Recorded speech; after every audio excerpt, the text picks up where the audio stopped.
Not the Chuddle. Chuddle. Surprise. I have a real soft spot for evil. Blood flying everywhere. Fuck good. I'm a big boy who doesn't get scared. Out of the mist and into the fog, it's Chuddle the Pod. Hello, everyone.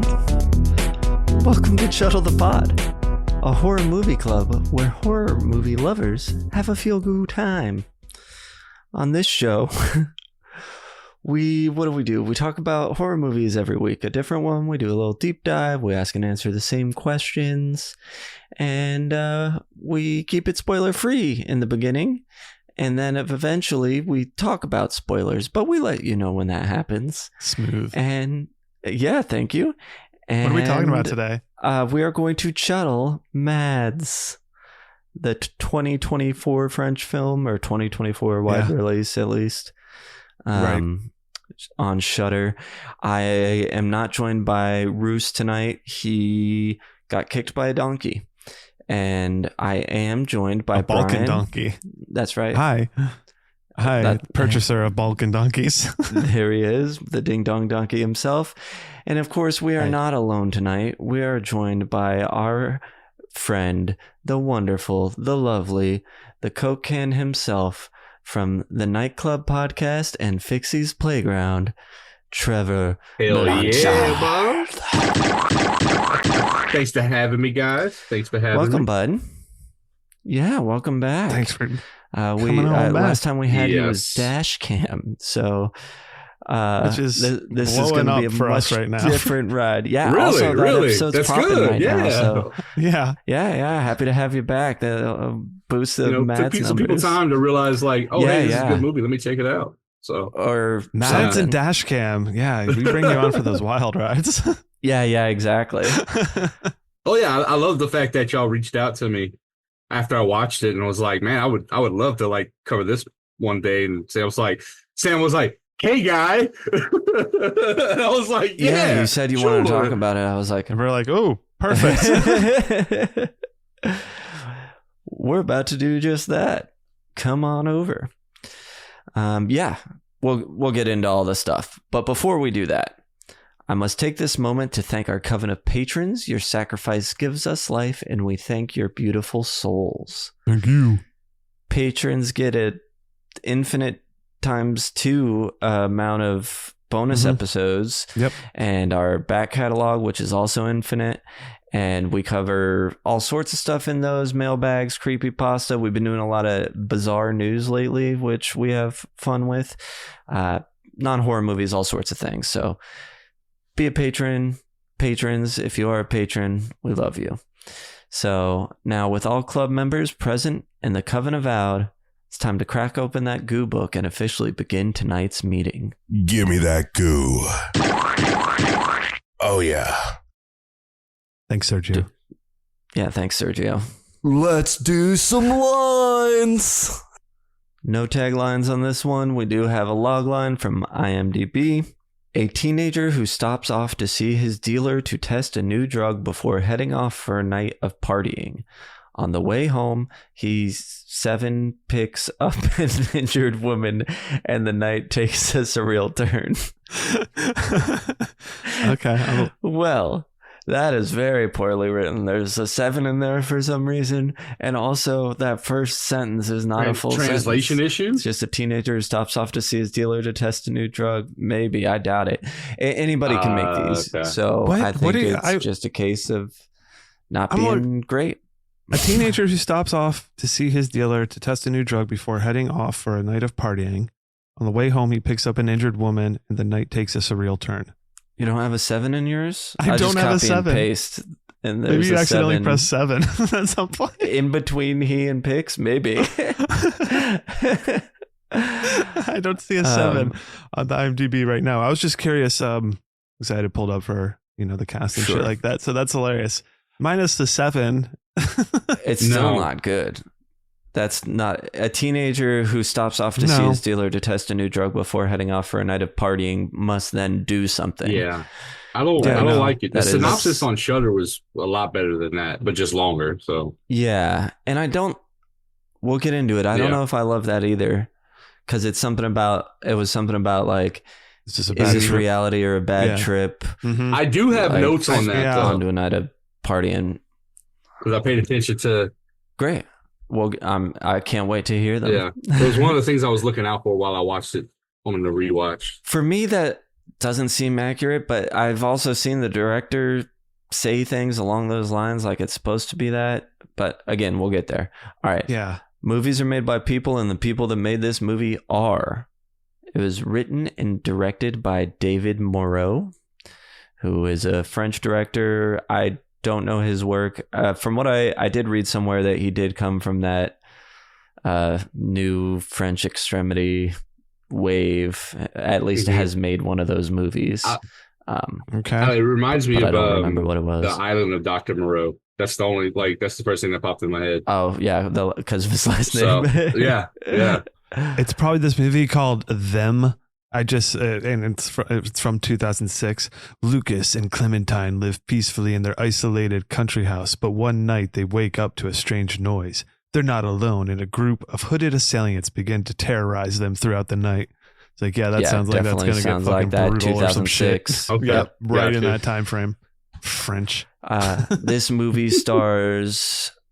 This is all French Yeah, names. yeah, so here we go, forget here we my go. Let's do it. pronunciation. Lucille Guillaume as Julia, Lori Pavi as Anna, they call her a lot.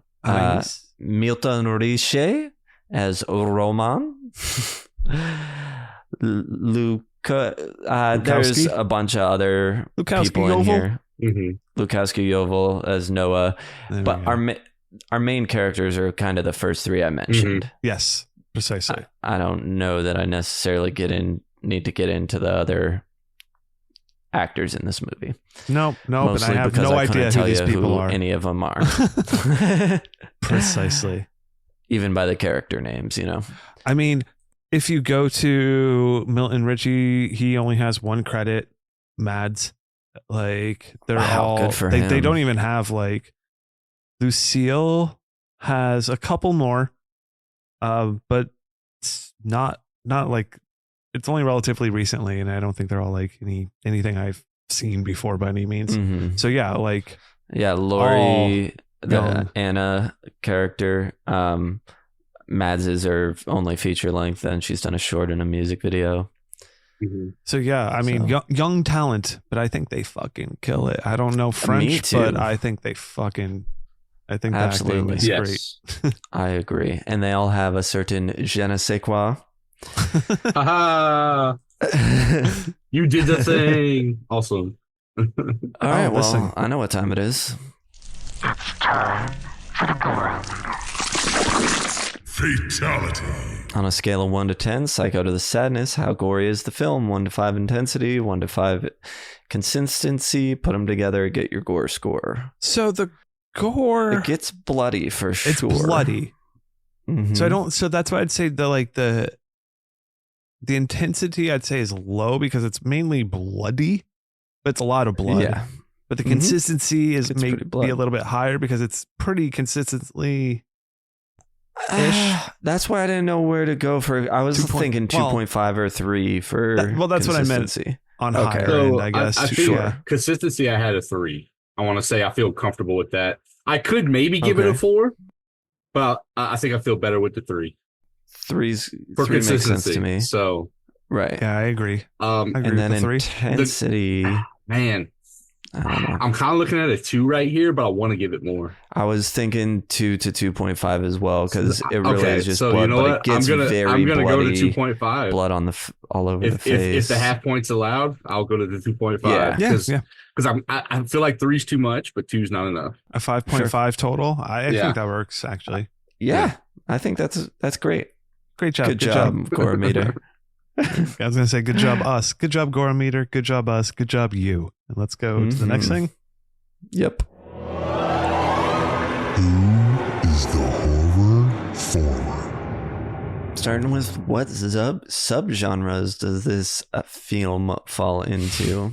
So we're not into spoilers, but I mean it's like I didn't know anything about going in, but I guess it falls into Sure, I didn't either. head trip, Yep. Single Party. take party, like intent, like It's kind of artsy, I would say. Not too artsy, but no, but in the because of aspect the that it one the shot. single take yeah. aspect. Yeah. Yeah. French French This- for sure. infection. But yeah, infection movie, Infection's plague movie, fine. like Yeah. end of the world, Like, yeah. zombie type. Yeah. Yeah. Those all work. Teen, not necessarily for teens, but it's all young people. Yeah. Yeah. Heavily going. At least young college age, right? I have no idea somewhere how in old these there. people are. yeah. But I imagine Old enough to it's drive, Roman's But birthday, and I thought it was like 20 or 21. yeah. right that's what around I there. was getting that feel. I was getting like early college, Yeah. Yeah. fresh out of high school or something like that ish time frame. Same. Great. What kind of environment is best to watch this in? I think just sitting and watching it. It is a vibe and an experience. Like try and Yeah. let it just wash over Yeah. you. I definitely agree. think you should just go in with an open mind, and I guess I would say just if you could avoid any kind of spoilers, go in blind. Mhm. Go in blind for the movie is what I would suggest. Exactly. I Yep. agree. Like you both said, and going blind, and then like Sam said, let it wash over you. Yeah, it's just like a blanket. We'll get into the fucking like talk about fucking a movie that Atmosphere, ripped my environment, yeah. cockles. Yes. Sorry. Yeah. Is this movie for beginners? New to the horror genre? I don't know. I It could be. I think it can be. I think my problem If you're a is cinephile, I think it could be good. yes. I think the people who, if you're a beginner and you watch this, I don't think you're gonna appreciate it like someone who has more experience would. Yeah, I could see that see that. for sure. I think it could be, but I wouldn't like recommend it to Yeah, I a don't. beginner. Yeah, I agree with that. I don't think it's a misstep though either. Right. And should you know anything about it going in? We've touched on that. I'd say No. No. Less is better. Yeah, less is better. That does all that. I think I hear somebody fapping out the window. There he is. Mothman, Chuddle Harbinger of Doom. Got any trigger warnings for us on this one? There's some flashing light photosensitivity If stuff. you have epilepsy, sure. probably don't watch this movie. Yeah. Yeah. If you have sensory problems as far as hearing, unfortunately, you should probably Mhm. not watch this movie. It does. Yeah. Addiction, maybe partying issues. Sure. Yeah, I to mean, an that's in the extent. movie, so Yes, it's just some aggressive type scenes, I guess you can say. Yeah. You know, There's nothing but like major. Yeah, nothing. There's nothing like serious where you're like, oh god. Yeah. There's one of these. Well, I think we can do it then.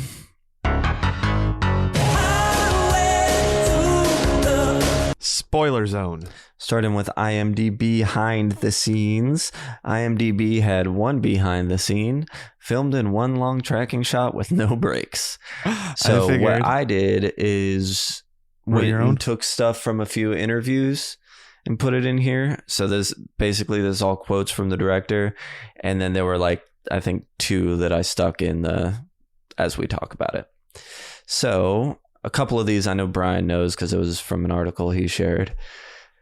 This is the director, David Morrow. I didn't think it was that difficult because of the rhythm it brings to you on set. This is talking about filming it as one long shot. The way we were all together in order to achieve something like that, even if some of the crew members did 50 movies, others like 3, some of the actors never did any feature films, it didn't matter. We were all on the same team, so I think every movie should be made like that now. I didn't find it tough. I mean, it was intense. Mm-hmm. So a little bit about how it's made. All of this really is going to be about how it's made. I needed this movie to be as truthful and honest as possible. So when I had the idea of making this a oneer, it has to be one take. So we shot 5 days and we had 5 takes. The first day was a disaster. The second day was a disaster. The 3 last days were actually the movie from beginning to end. The movie you saw is the last take we did on Friday.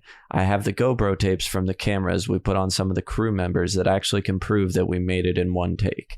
Movie making is not like a contest. It's just I wanted this to be real and true. So we had to do it in only one take. So when I first watched this, I didn't know anything about it, didn't know it was one take, and obviously noticed that, but was like, well, obviously there must be some cuts here and there just to make Right. it look this way. So when Brian sent this article, I was like, no, I fucking melted my brain.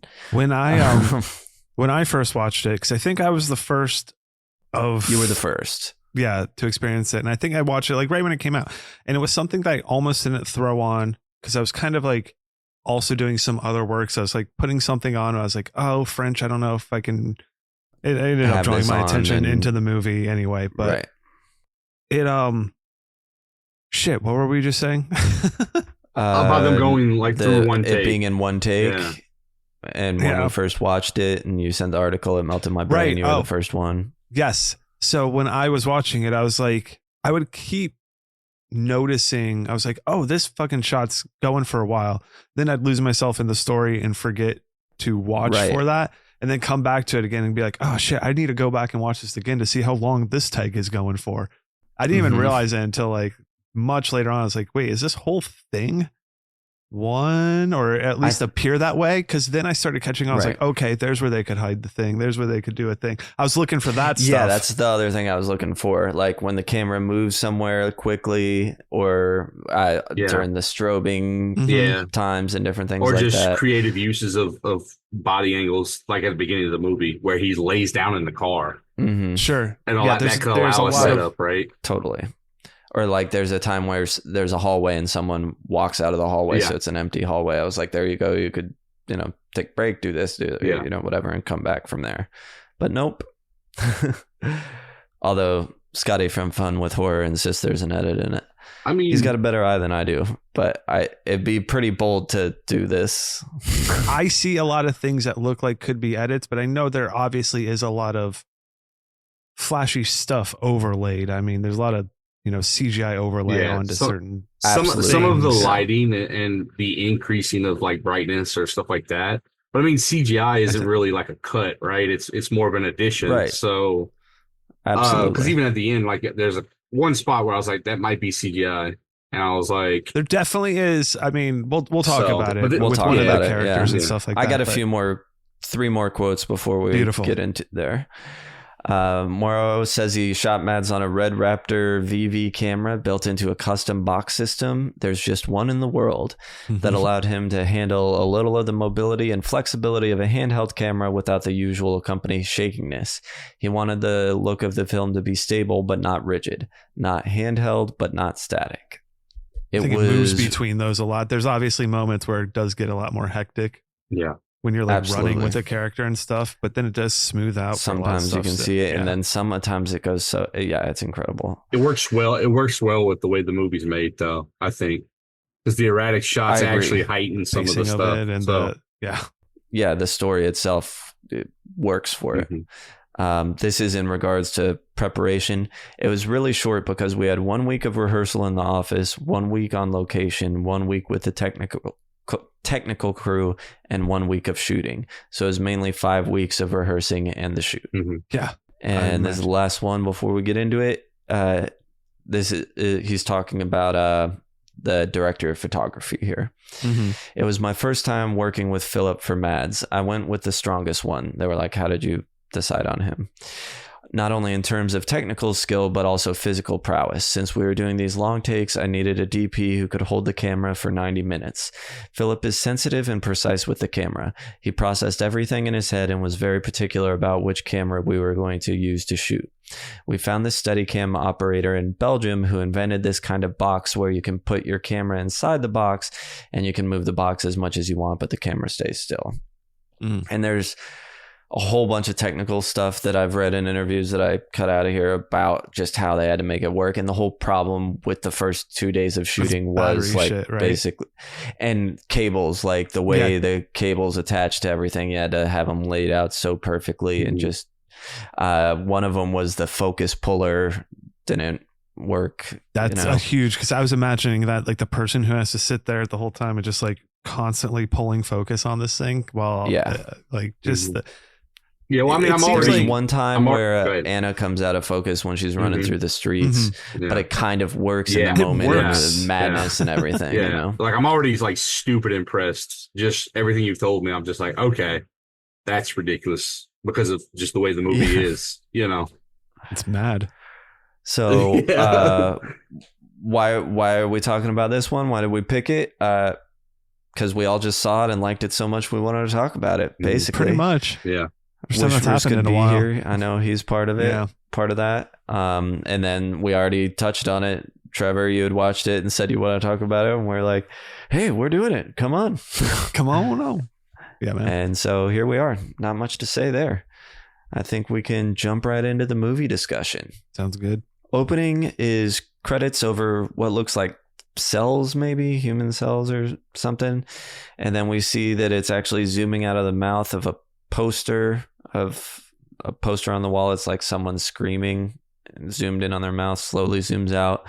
And we meet Romaine is how it's spelled, but Roman, I think is how they say it, pronounce it. He's our main guy. He is doing lines of some new designer drug that he doesn't even know what it is. No, but great. He's going for it. Why He's not? into it. And the drug dealer's like, you want anything else? I got like this, that, and the other. He's like, no, I'll be set with this new drug that I don't know what it is. This is all I need. And he does another line and heads out with that bag of new drugs in his pocket. Now we follow Roman outside where he gets a call from Anna. She wants to know if he scored, and they plan to get a bottle of wine for a party they'll be going to, and he'll come to get her. Now geeked out Roman is doing some karate on the way to his Mustang convertible. Me too. This part feels so real. So many aspects to this movie with these stupid rich kids feel so real. I know so many people. So Brian and I think knew a lot of kids like this in Sarasota, Florida. There are a lot of very wealthy people here with families who have kids who do whatever they want because the parents aren't around. And they just fucking party all the time. And they're Yes. A lot of that around here. Oh my God. Yeah, so the fucking all of this, and then that car he gets into. I think another part of why it appealed to probably both of us is we knew people like this. Unfortunately, the person that reminded me most of was a friend of mine who OD'd. So there you go. Yeah. Kind of on R.I.P. So he's doing karate on the way to this Mustang, which is super nice Mustang convertible. Yeah, which is parked down the road a little ways, if you ask me. Just being honest. He's got that's true. Like, I didn't think about that. Yeah. I was like, he's doing karate and walking a little ways to this beautiful car that has the top down, and I'm just like, you want to talk about rich kids that don't care? I just, He's setting it up for later. He knew he was going to be coming out of that place like high as a kite. Yeah, he was going to have to do a few karate kicks. He's like, I'll put my car here. I'm thinking of future. He gets in, lights up a cigarette, starts rocking out. We get some good tunes, and then one of my favorite title cards. Already one of my favorite title cards because he turns the corner and we see MadS real big. Yeah. And it's superimposed. Actually, that was all real for the one take they built this giant thing. Yeah. But it's the road sort of splits it with the MA on one side, DS on the other side. And we approach it as if it is real and drive through it and past it. And it just with the music and following the control and everything. I feel like the French punk music or whatever it is. Even the start 60s. Of the movie, like the tone and the music, it's very upbeat. It's very like happy-go-lucky. It's very like carefree kind of, right? And it's one of the things I focused on my rewatch was just like, let me pay attention to this. And the tone is great for the start of the movie. And if you really focus, like it carries on. So immediately my cockles are like, let's go. So here's one of the few background things I have in here. This is once again when he was talking about his DP. The director was talking about his DP. Filming for him was physically taxing experience, and he was almost always handling it for the extreme shots, only occasionally passing it back to the grip guy. Like the scene where Milton's character is leaving his dealer's house and gets in his car. The film follows his journey home. To capture that, Phil was standing on top of a small car following Milton's car. It looked like a scene in Mad Max Fury Road. Yeah, I imagine all the jumping in and out of cars and shit they had to do, then like you can see when they have to make the movement over into this car now for this shot that we're setting up here. On the second watch, down, but then at one point, once he's on it, it almost looks like a drone. There's a part where it like kind of we're following him from behind, and then when it kind of comes up to him and we're like next to him while he's rocking out, it looks so smooth and perfect. Yeah. And I think I saw something, it's probably in the same article. The reason, like, normally, I mean, he's a rich kid, so he can have almost whatever car he wants. It's probably his dad's, you know, but they wouldn't normally have a car like as big as like this. They're like, we needed a really big car to be able to move. It just helped us move within the scene space. Once the girl's in the car and they're in the car going back and forth. It gives it gives you your own little box to work in, right? So imagine that in a Fiat. Oh God, no! But it just doesn't play as well. Yeah, this is probably beautiful. What the DP was standing on top of. So Romano's driving, rocking out. Oops, drops his cigarette, pulls over, freaking out because we eventually learn, you know, this is daddy's car. He can't leave a cigarette burning there. But he gets it out and he's laying in the car happy after his panic when there's a bang on the hood. And we had kind of talked about when he lays in the car here, it seems like it could have been like to do something, but nope. And I actually love how you only kind of see that actress a little bit over the front of it before she climbs in. And apparently, I didn't include this either, she is a model or something. She's pretty well known in France. I don't know how well known, but she's known for being gorgeous. And she was like killing to try and get this role because she wanted to do something different, show her exactly, and like get all nasty looking and stuff. Oh sure, yeah, she's all bandaged up on the head and she does a great job. Dirty looking hospital gown. She's not looking good. Well, and what I love about this, so there's a bang on the car, he gets out to look, but now she got in the car, and she's in a bad way, and he calls emergency services. They're like, we'll send ambulance and police, and he's like, police, and hangs up because he's fucking geeked out of his mind with all these drugs.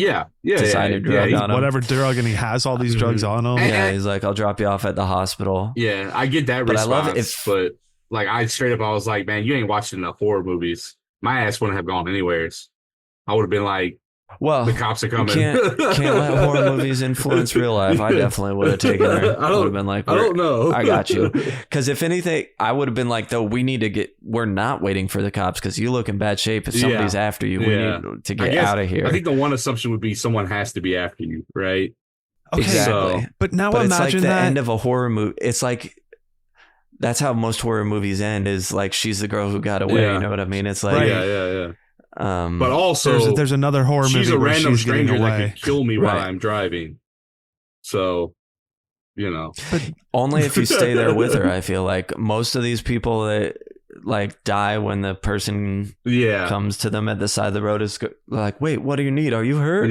Hold on, let me do something, and then walk up and get it. As soon as she got in, I'd be like, all right, let's go. But you're fucking stoned and tripping out of your mind on some crazy drug right now. Yeah, you're not thinking logically at all. So, like, I understand his like flight just response thinking for sure. Like that. Oh, good God. Because he's like, oh no, cops. You know? Yeah, all of that. Exactly. Like, what is happening? Like that. Just that thought that like the what is happening thought that must be like that. That's what I feel like these characters constantly battle in here, and maybe what lends to them having like these crazy, I don't know, moments between turning into a zombie or whatever they are, and turning back into humanity is because of the drug and they're tripping on. Yeah, because think about like how often, like, well, not how often, if you've ever been in I was thinking as them as characters, probably been in plenty of trips, probably having plenty of kind of weird, terrible trips, and like how strong they must have to convince themselves that this is just a bad trip. Yeah. Now running that through your mind here of maybe does that battle against the zombie infection? Yes. And so it's like, that's why it's like these like fights between their humanity and the zombie. I do have details as I was watching, because that's one of the things that keyed on was like, because obviously if you read like I said, the synopsis before you watch the movie, they try to play it off as like what's like a drug fueled. They're trying to set you up for, like they're trying to make that dichotomy happen, and I don't. I don't know if they did a didn't great job see of that. that specifically. I don't think that's Right, I successful. don't think so. I Yeah. don't feel like he was And I successful. kind of wish they didn't I approach it that agree, way. but they did a good job throughout the movie of putting things here and there, little details that still kind of play on it enough to be like, are they tripping right here or not? Well, I So, feel like they for did a me, good job of making the characters. Yes. It makes sense Yes, for the characters yes, to question and it. that's- It doesn't and make that's- sense and for that's the what I'm audience saying. to question it. I think they played too hard on it Yes. initially for the synopsis, but like it makes total sense for the characters in certain moments, right? And as a plot Yeah. device, it's great for that. It's just like, yeah, so many So- moments in this movie where I'm just like, God damn it, what if this was fucking happened one of those times where I was just, Yeah. Mhm. Mhm. you know, not in the right state of mind. Yeah, young and Like, partying and yeah. Go well, on. that's. I mean, that to me is it's more like you're young and you're partying and you don't care. You're just in your own world. You don't care about the outside world. You don't care if it's the end of the world. You don't care what how bad Mhm. things are. Yeah. Well, I think it's just and now it's sort of forcing you. Like, what if a zombie apocalypse happened while you were tripping on mushrooms? And you were also slowly turning into a zombie. Yeah. That's to me more kind of what this is right. than like what's real, what's not real. I don't know. I don't really view it that way at all. Yeah, it's just this intense. I think of this as like that weird, icky, bleak, because it's bleak as fuck. You're just watching these people slowly turn into Slowly, zombies and yeah. die and essentially watch the zombie apocalypse start. But it's done in such a fascinating way. And the music will kick into some of the more of the music soon where it really kind of gives you that 28 Yes. Days Later vibe. the Which- tempo, man. Absolutely. It's The the tempo combos of the hard. movie it hits hard. Like, It's that the Godspeed song in Yeah. 28 Days Yeah. Later. Mhm. that, mhm. like it's very reminiscent. All right. So Ramon's trying to calm her down and reassure her that he's driving her to the hospital, but she's clearly having a hard time. She like pops back to look at a car. He's like, pass, which Mhm. initially you do think that's going to be like somebody coming after her, and they do Yep. just drive right by. And then she pulls out like, what is that? The Zoom recorder? That's a Zoom H4n. H4n. Yep. And plays what sounds like a doctor describing her as she points to herself. Yet somehow Ramon's not getting it. And He's fucking then we blitzed out hear of a his baby mind. crying on the tape recorder. And then Do we? something. Yes. Yeah. That's what Okay. that threw me off because I was like, did they have her as a baby or did she have a baby? Or force her to have birth. Yes. Yeah. Oh, And then it babies goes in to there. saying something about infected blood and the excision of teeth, tongue, and salivary glands. Yep. And this is when she really starts freaking out, starts rifling through the glove box, finds something sharp, lays against Ramon, and starts stabbing herself in the neck repeatedly. Mhm. Oh my God. Yeesh. So and, Ramon and, decides he's still going to drive home. mhm. And then you do get something which it'll be a common theme in the movie is she goes through those spurts of like, oh my God, help me out, madness, laughing, hysteria, animalistic like craziness, Mhm. and then back to Mhm. like sadness to desperate. Like it's a repeating theme. Which is kind of what we see everybody do yes, and later. you're gonna yeah. see it. And like I kept notes on that because I was like, I'm curious to see if it was in order, which is not necessarily is, but like Mm. there are the common Mhm. traits between everyone, right? Right. And it leads It's to in- the craziness of the movie and the tempo. Like it's just, oof. I mean, it's like when you look at 28 Days Later and it's like they're infected with rage. It's like almost at this point it's that they're affected with like the base emotions at some point. Like it Mhm. just like Yeah. switches between a lot of the base while slowly moving, I guess, more towards Yeah. rage. Eventually that takes over everything.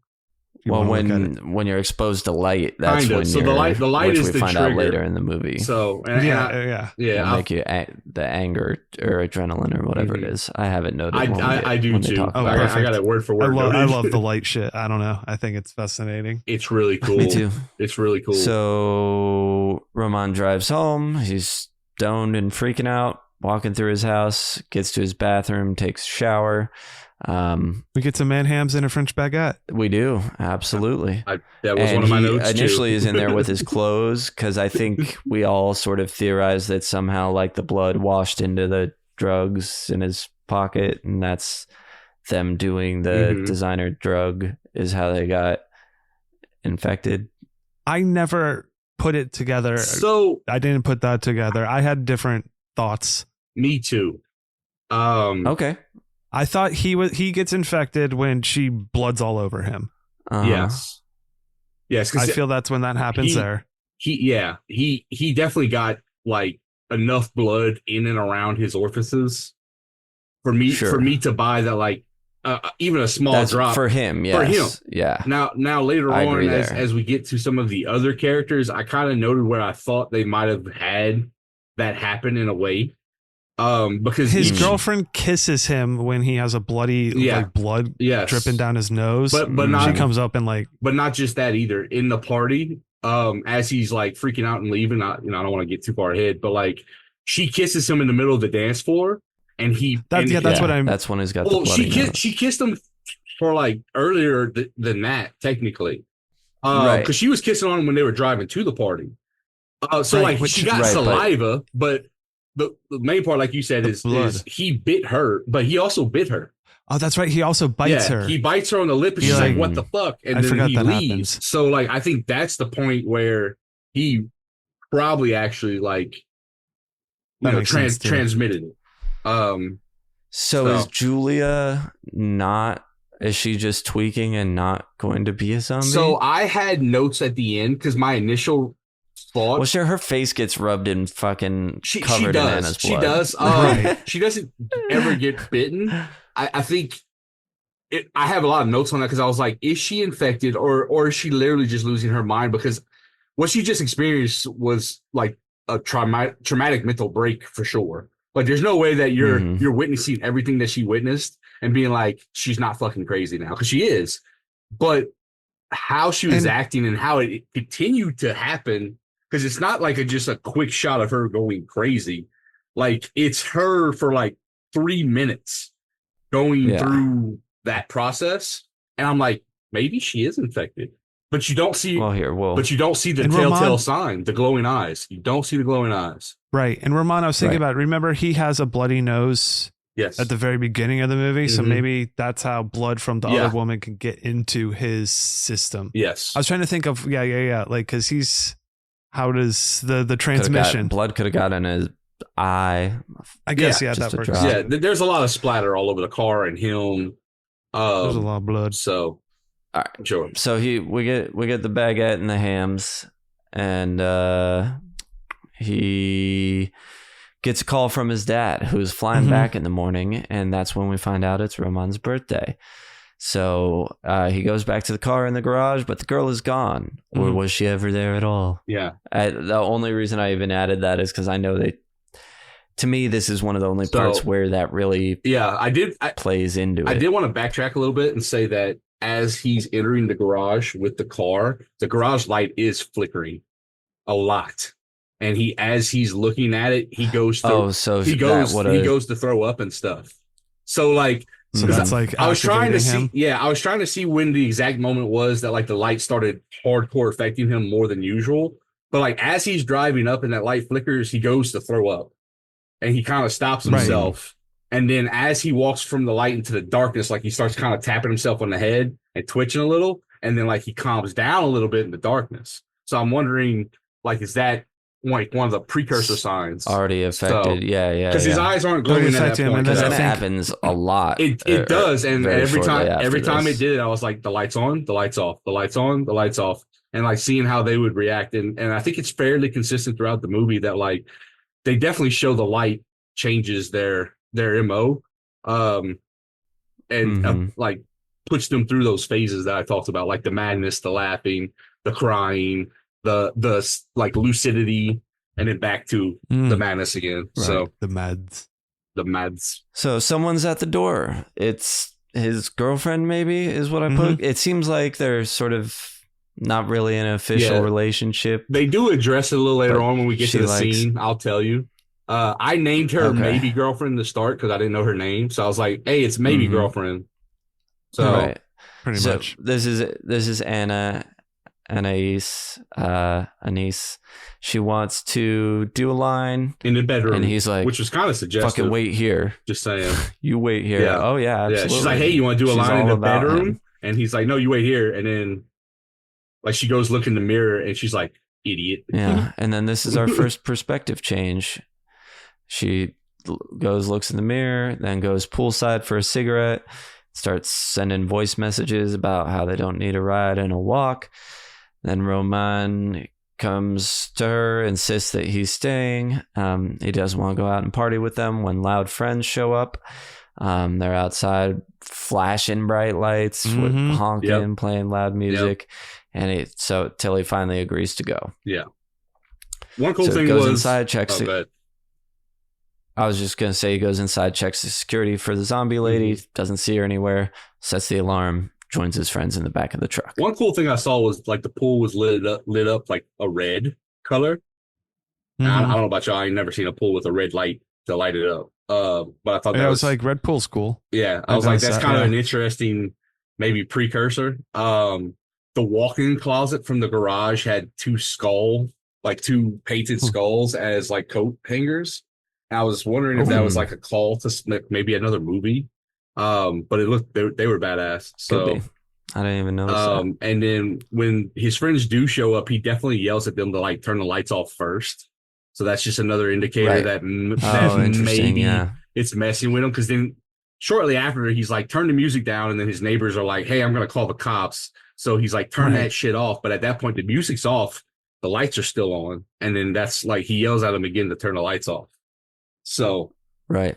I forgot to, one thing I noticed on my first watch, and now it stands out to me every time, when he's first going through the house on his way to the bathroom, he's kind of stumbling around, leaning in things, tweaking a little bit, but he kind of bonks his head on like a lamp on the wall on his way into his room. Yeah. That's fun. Yeah. So they're leaving. Roman's in the back of the truck, spacing out, looking at lights and twitching. Anna thinks he's acting weird. Yeah, and I liked. So the acting weird was one of those to me precursors to, maybe it's not the drugs, because if you thought it was the drugs, these people party together and like if you pay attention at all, they always like done drugs together and like gone do other things. And throughout the movie, you'll have people that know like Ramon, however you say it, very specifically. And they're like, man, you're acting weird. So like they're used to him being on drugs, and they know what he's like while he's on drugs. And they're saying, hey, you're not acting like you normally act while on drugs. So True. In case anyone thought it was the drugs, probably not. Also, they get to the party. Oh, sorry. Yeah, go ahead. No, go ahead. While they're riding the back of the truck, the guy that gets drugs, he's like one of the side characters. Yeah. But he explains how like, yeah, we're all kind of friends and we all kind of mess around with each other and we share everything. Yeah. And nobody gets possessive. So like, if you're wondering if she's his girlfriend, they mess around, but it sounds like one gigantic polyamorous group. Well, just being honest, she with certainly you. wants to be his girlfriend, I think. Yes. Yes. Well, she wanted to talk with him about something for sure. Right. But I thought that was interesting because it's like, okay, so like y'all all would have just been kind of messing around with each other, doing drugs with each other. And like, it's one of those things, you know? Yeah. This party scene, I feel like must have been needed a lot of rehearsal, just technically. Yes. But we know how much time they had. I don't know how much they focused on this. Right. But they get there. Everyone's saying hi and wishing him a happy birthday. But he's still acting strange. He wanders around the party until he finds a trippy fucking mask, puts it on and goes to the bathroom for a bit of a freak out. That mask is so messed up. I love the mask. Also the on Shudder, the picture for the movie is a replication of that mask, but it's one of the female actors doing that, because you have the three sets of eyes in a row, of two eyes in a row for the title. So I think the cover of the DVD is probably like that mask, but with a girl version. And I thought that was a cool little callback. Yeah. I think it might be 3 different pairs of eyes for our 3 different people. That makes is a what lot it of is. sense, we follow. and that makes me happy. And it inside. is a callback to that mask too. Very Yes. cool. Looking- I never really looked at it too hard, but Mhm. that's awesome. Yeah. And then her friends come in the bathroom, and her friend, who is Julia, come into the bathroom, and Roman hides around the corner while they do the new drug. So I don't know why, but to me, it was them sharing this drug that was the infection point. But now that we're talking about it, it seems like there's a few times there could be an infection point. Yes. And honestly, I mean, I think if you get more hits of the same virus, it might just make you turn faster for all we know. Right. So, It's just a matter of if Julia, is that our last character? Yeah. If she's infected at the end, or I mean, I guess she could, I assume she was. It wasn't She until could be talking immune. about it now. but yeah, I'll look at my Everything, notes when we who get knows? to that Yeah, part, yeah. because I really want, like, Because that cop does look at her eyes too. yeah, like she goes through the whole process and it doesn't look like she was bitten and it doesn't look like her eyes are changed. But we know she's been having a bad trip because she calls Anna to be like, I'm fucking freaking out. Yeah. Now she does have a history of having bad trips also. Or maybe As it just hasn't started yet, because explained- again, she gets yeah. all that blood. Sorry. As explained in this very scene that we're covering, when Right. she's in the bathroom with Anna, she's like, I'm sorry I had to call you last time, but like I was having a really, really bad trip. I couldn't turn off the light. So like she was like, it establishes early on that she trips bad sometimes when she does her Right. drugs. So So they do this new wet designer drug on the phone, and Julia pretends to OD, and it finds a pregnancy test that Julia's wants to know who she's fucked, and she says it was Roman. Yep. Julia tries to act cool about it, but walks out in a huff. Or Anna, rather. Mhm. Tries to act Yeah. cool about it, but walks out in a huff. Then Roman comes around the corner, takes off his mask, and starts hooking up with Julia very animalistically. Well, yeah. Certainly a possibility. He bites I her put here, that. I think, too. We don't really see it because so- it's dark, but he's so- making like I think sounds he's like he could I have don't bit think her. he's making like a full bite. I think he's like doing He's- like Yeah. So like I gnawing looked a for little. that, and But my yeah, I note don't was think- sounds like he was eating her, to be honest, and not in a sexy way, but apparently it was in a sexy way. So like, Yeah, I don't right. think he ever bit her, but I think he was on the edge of about to like Mhm. bite her, and then stopped, and then this is where you get your first glowing eyes. First, yeah, like a animal Them at night eyes. when you Yes. shine a light Yes. on him. So how do y'all feel about the glowing eyes? I loved it. I love it. I love it. I love Love that it. it's like in this one scene, it's very noticeable, but later on in the movie, like you can see it, but it's not like over the top glowing, Right, it's not glowing. It's more like that it's subtle, reflective. right? Yeah. It's very Mhm. subtle. So like, and the only time it really becomes super reflective is in the dark. So Right. You can't I really thought that see was it in the cool. light. Yeah, Yeah, because yeah. then he's like, "What's wrong with my eyes?" and goes to look in the mirror Mhm. and can't really see. I mean, there's like stuff written on the mirror, but still, you can't really see it in there because he's back in the light. Yeah. And then Roman's dad calls him again, tells him an alarm went off at home. He says he'll be right there, and his dad says there's someone in the house before Roman hangs up. Now we walk through the party, and I really, really love this shot of when he's coming back through the party, and the strobe's going, and it rotates around, and we see him, and he's like completely faded gray, almost like bloodless, and he's got the eyes glowing. It's He kind of really looks like works my cockles, this part. he almost Yeah. looks like when Roger turns in Dawn of the Dead. I know we just watched that. What? Yeah, like the just grayness, like the like the- gray grainy. Like I just like see that as an inspiration. yeah, yeah, like and a then sexy vampire. This is where like he's walking through the dance floor. And his Yeah. nose is bleeding, and then like girlfriend kisses him, and then he bites her. Mm-hmm. So this is where I think the transmission happened to her. I can totally see that. And So- he also, when she kisses him, he's got the blood running from his nose. Yes, Exactly. Um, That too. then Roman goes outside, and there's this guy that keeps trying to talk to him, and he beats. yeah. the I think fucking he's shit trying to out get of some him real drugs quick. off of him. I think Yeah, he beats Roman every living loses shit it. out of him. Golly. Mm-hmm. And he gets a call from the security company, and he tries to keep them on the phone long enough to get home and deactivate the alarm. Yes. Steals a bike, starts riding home. The whole time he's on the phone, like, "Yeah, I'm right there. Mhm. I'll be right Yeah, there." hold on, I'm putting Wait, in the what'd you code. say? No, don't call the cops." Yeah. So like, does Did anybody get a feeling that like at this point the security alarm people could have maybe been the government agency? Or I didn't think potentially that. like I didn't I thought trying necessarily to key think him so. in. I thought So if they were trying to make us question if it was real, that Yeah. maybe this could not be real. Yeah. Well, on like the But I think rewatch, it was. because like later on they trick old girl, Mhm. they trick Anna, her I on the believe. phone. They Yeah. trick one, yes. Yeah. And I was wondering, I was like, because like the security lady's like, hey, like I can't turn it off from my end. I'm like, can you really not turn it off from your end? So Right. They I'm pretty can. sure You you need could. like a special but- password. Yeah. Yeah. So, which he had the code and he could have gave her the password. But I was just curious if y'all thought that because I was like, it could have potentially been because, like, as Now soon that you as he say gets, it, absolutely. as soon as he gets to the house, he's only there for like a minute. He turns it off, and then like you see the agents.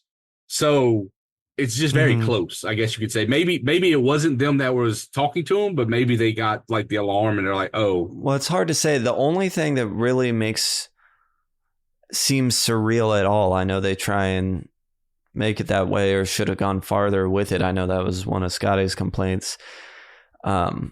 But is when his coming up here when his dad laughs on the phone. That's the only thing that seems so. And Well, that I was think that was completely- another.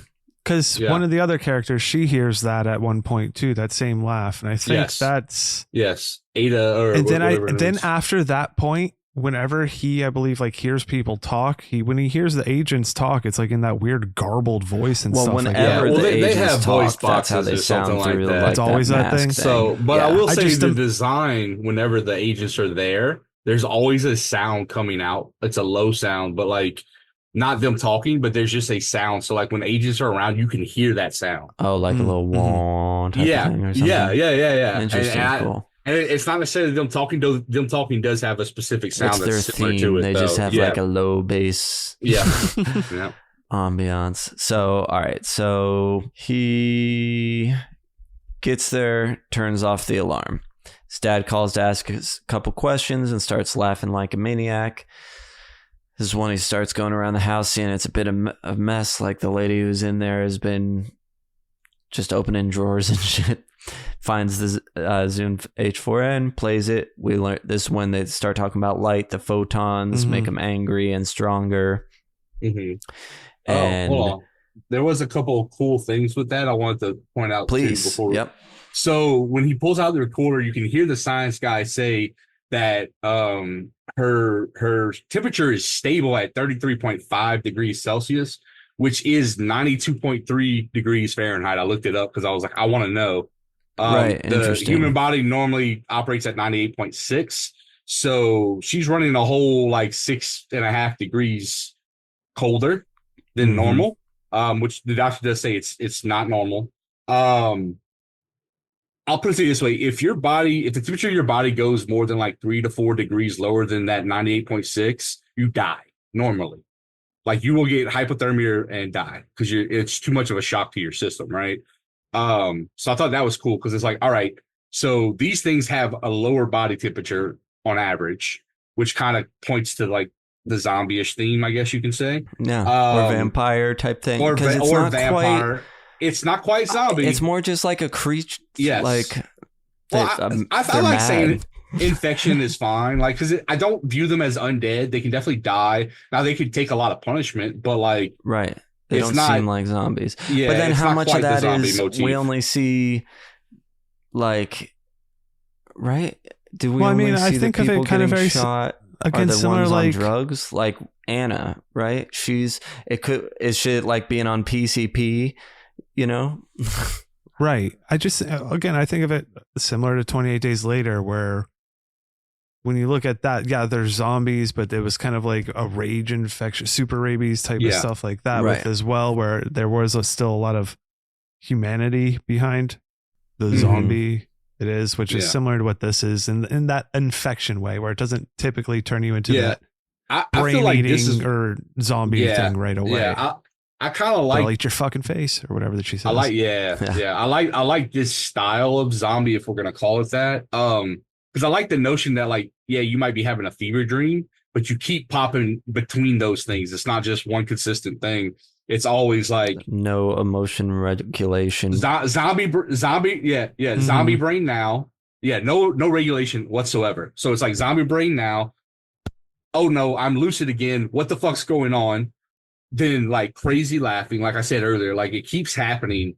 And I love that motif and style of quote unquote zombie.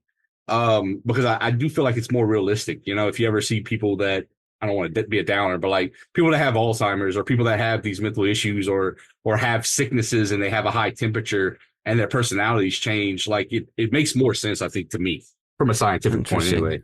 So, sure. And then the only other thing was her heart rate was at 38 beats a minute on the recording, which is like so half of what a low heart rate would be, so right? I think you sleeping could get to like 50 or 60. Right. Yeah. So I mean 38 is very low, especially at a awake resting heart rate. So Right. you know. Yeah. But I thought it was cool that they added those in there. You just had to be paying attention to that recording to really let it hit home. Right. There's this movie goes. It just starts. The details are great though, but like as fast paced as it is, like the details that they interject are really good. And one thing I love about it is if you don't know the one shot thing, I've now talked to multiple people who didn't even notice that it was all Oh, really? one shot. I kind of thought it was, but I was like Brian, where I thought like they might have had specific, just shots that were kind of cut in.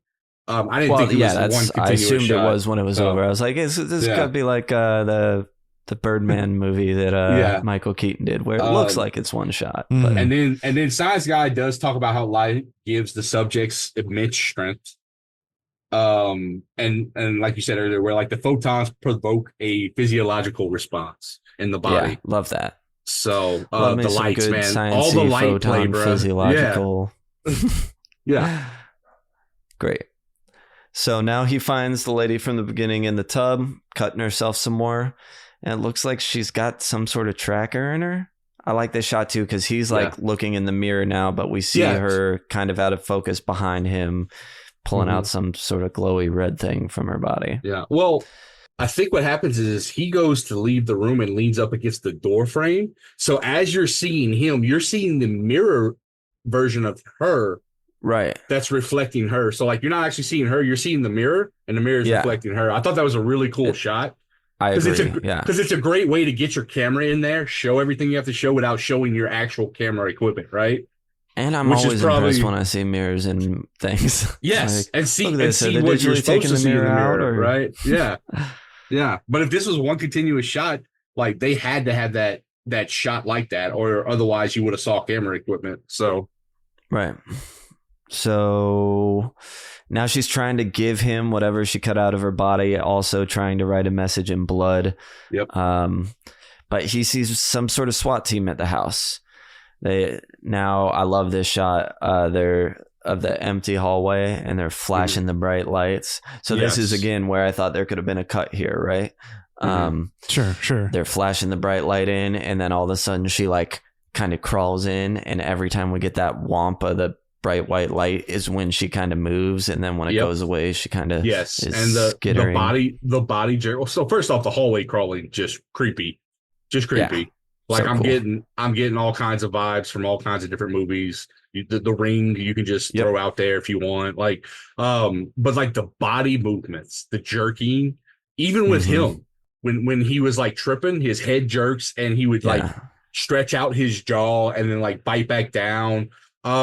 The acting, God. Absolutely. And it is great too, because it is kind of like I've seen people on drugs act that way with the little head jerks and the stretching your mouth out and all that, not grinding your teeth, but also he is sort of descending. So if anything, you're kind of questioning, is this from the drugs or is this from the infection? And then but I'm also not questioning what is real, if that makes sense. Yeah. I think it's definitely happening, right? Because the issue with the drugs is like, if this is drugs, then what we have is an unreliable narrative of the movie, and I don't think that's what it was. Right? I don't think they were trying to trick you at this point, but how much of what is going on is being affected by him being high, right? Because he's high on top of this infection. Sure. So weird comparison, but it's almost like Child's Play, or how Child's Play would have been originally, where it's like you don't know if it's the doll or the kid. Yes. And then you find out, oh, for sure it's the doll. I feel like maybe in the beginning you don't know if it's the drugs or the infection, and then you're like, oh, for sure it's the infection. It's definitely the infection. Yeah. Yeah. So I do like in the hallway scene, to get back to it, like, he's also getting shot with whatever the light does to him. So like, you see her creeping and crawling, and the light affects her, but like the same light is going to affect him too. He's just not further degraded as she is. Right. But actually, now that you say that this same light would infect you, it makes sense that this is like our next part is him running into the woods. Well, first the lady gets taken out of the hallway by somebody, and we hear some gunfire. Now he's run off. There's some woods by his house, and I guess a cornfield. But now is when he's like pretty much totally lost it. He's laughing in a field, fleeing like he got away. But this is when he's bouncing through all those emotions we talked about, that we see, and maybe those lights are what was the final trigger for that. But now he's made his way through all that, and seems he's kind of back in a neighborhood, laughing, covered in blood. And he starts eating himself, or like taking bites out of himself. He seems to be full-blown infected. Yes. Van pulls up, takes him in. We follow the van for a second until we hear gunshots in the back of the van, and then it almost hits Anna. And now we're following Anna. No more Ramon. 49 minutes in at this point. Yeah. One quick thing about the Ramon, towards the end of when once he leaves the field and he gets out into the open, and that's at that point where we're getting the more animalistic and everything, and the street light, the music and the tone becomes a lot more mellow. It goes from upbeat and like crazy erratic music and suspense to a mellow, almost forlorn sound. Interesting. And I thought it was a good segue into us transitioning to another point of view, right? Because the first time I watched this, I was like, oh, he's the main guy or whatever. And then you're like, oh no. And then you get to the exact scene you just said, where he's in the van, he gets captured. All of a sudden we hear shots, bang, bang, bang. And then now it's different point of view, second person. So I just wanted to call back to like the music and the tone accompanying what's happening in the movie to such a good degree that I'm like, this is some expert level shit. Like, whoever did this was doing some really good planning. I feel like revisiting this movie so much for different things. Like, I want to pay more attention to just the camera work, because I do get lost in the story and forget to think about the technical aspects. And I want to marvel at that some more. I'd love to think about the music more, because I think it really adds to the vibes of everything. The lighting as well, the way characters react to the lighting, but also it's just a really well lit movie. Everything looks cool. There's a lot of things. And now we're talking about, like, is Julia infected or not? Anyway. Yeah, this character switch I love. And to speak to the cinematography of this movie, for being a one-shot movie, to have to play through all of those aspects, and then it still looks as good as it does. And it's really still good cohesive shots. Like the van passing her on the street, what a great simple way to turn the tide of the movie to a different, point of view. And I'm always in for a perspective change. I love that. And I also just love the fact that, like, as like he passes her and stuff, she's on the phone trying to call him and like berating him for sleeping with this chick and getting her pregnant. Yeah. And so that's exactly where we are. She calls Roman to scold him, but here's a strange voice on the phone, and that strange voice is that garbly mask SWAT team voice. Right. Yeah. And she doesn't seem to notice it either. She just thinks it's. But she's she's like, maybe this is just the drugs, I think is what she's thinking. It must not be that way. Act normal. Yeah. Mm-hmm. So, and it keeps asking her like where she is right now, but she ends up hanging up because her ride share got there. Yeah. And she gets in. Now her face is lit up in the back of the car. That's one thing. Clearly, the overhead light is in bright. the car. Yeah, it is on and bright. And now we can see she's her tweaking has officially definitely started. This is when Julia calls her to tell her she's having a bad trip, but Anna's still mad about Roman, ends up screaming at her, hangs up the phone. Yeah. This is when they realize they're being followed, and the driver pulls over, or the ride share, he pulls over to yell at the people that have been following him. But when he approaches, he gets lit up by the bullet under their guns. Yes. Sure does. Anna starts driving. She jumps in the front seat, takes off in the rideshare car, and she's definitely tripping out now. Yeah, she and pulls this over. Is one of those Go other ahead. parts where she's like, I'm just hallucinating. Like she thinks she's having a bad trip right now. Right. Like Totally.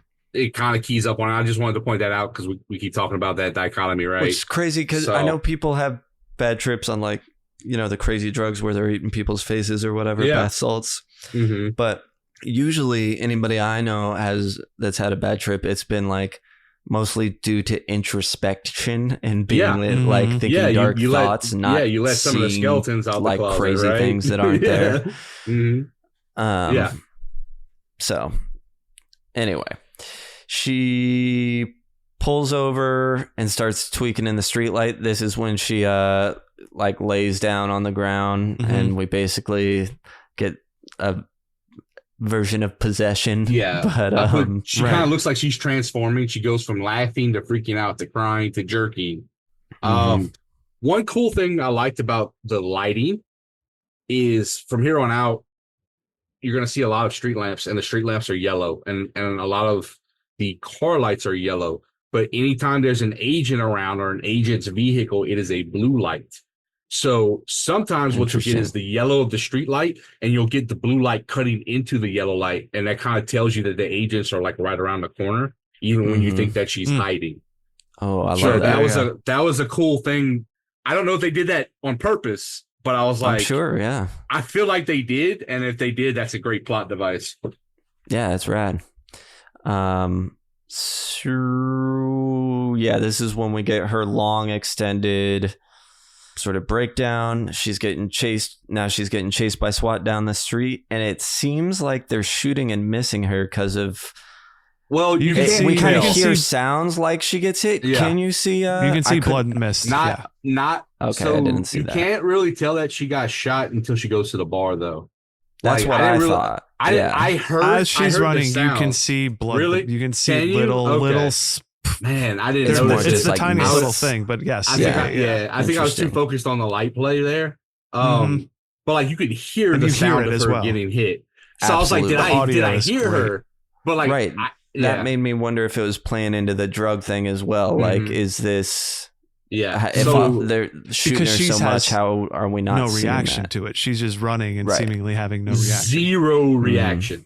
But yeah, as she's running away at this point too, when she's on the street before she goes into the bar, she turns around and you see there's blood running down from her. That's back. when I was like, oh yeah, she definitely got shot. This is when we're like, oh, she got hit. Yeah. Oh, yeah. So as she's running away from them, she crosses train tracks just in time as a train passes.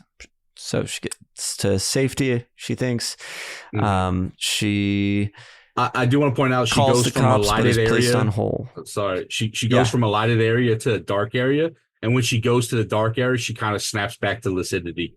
And that's when she calls the cops. Yeah. Yep.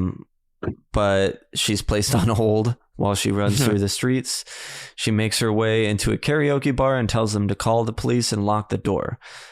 And this is when I wrote, she does have blood on her front and back, so she did get shot. Right? Yep. Yes. And then, she goes to the bathroom to calm down, but all the blood is making it hard. She freaks out.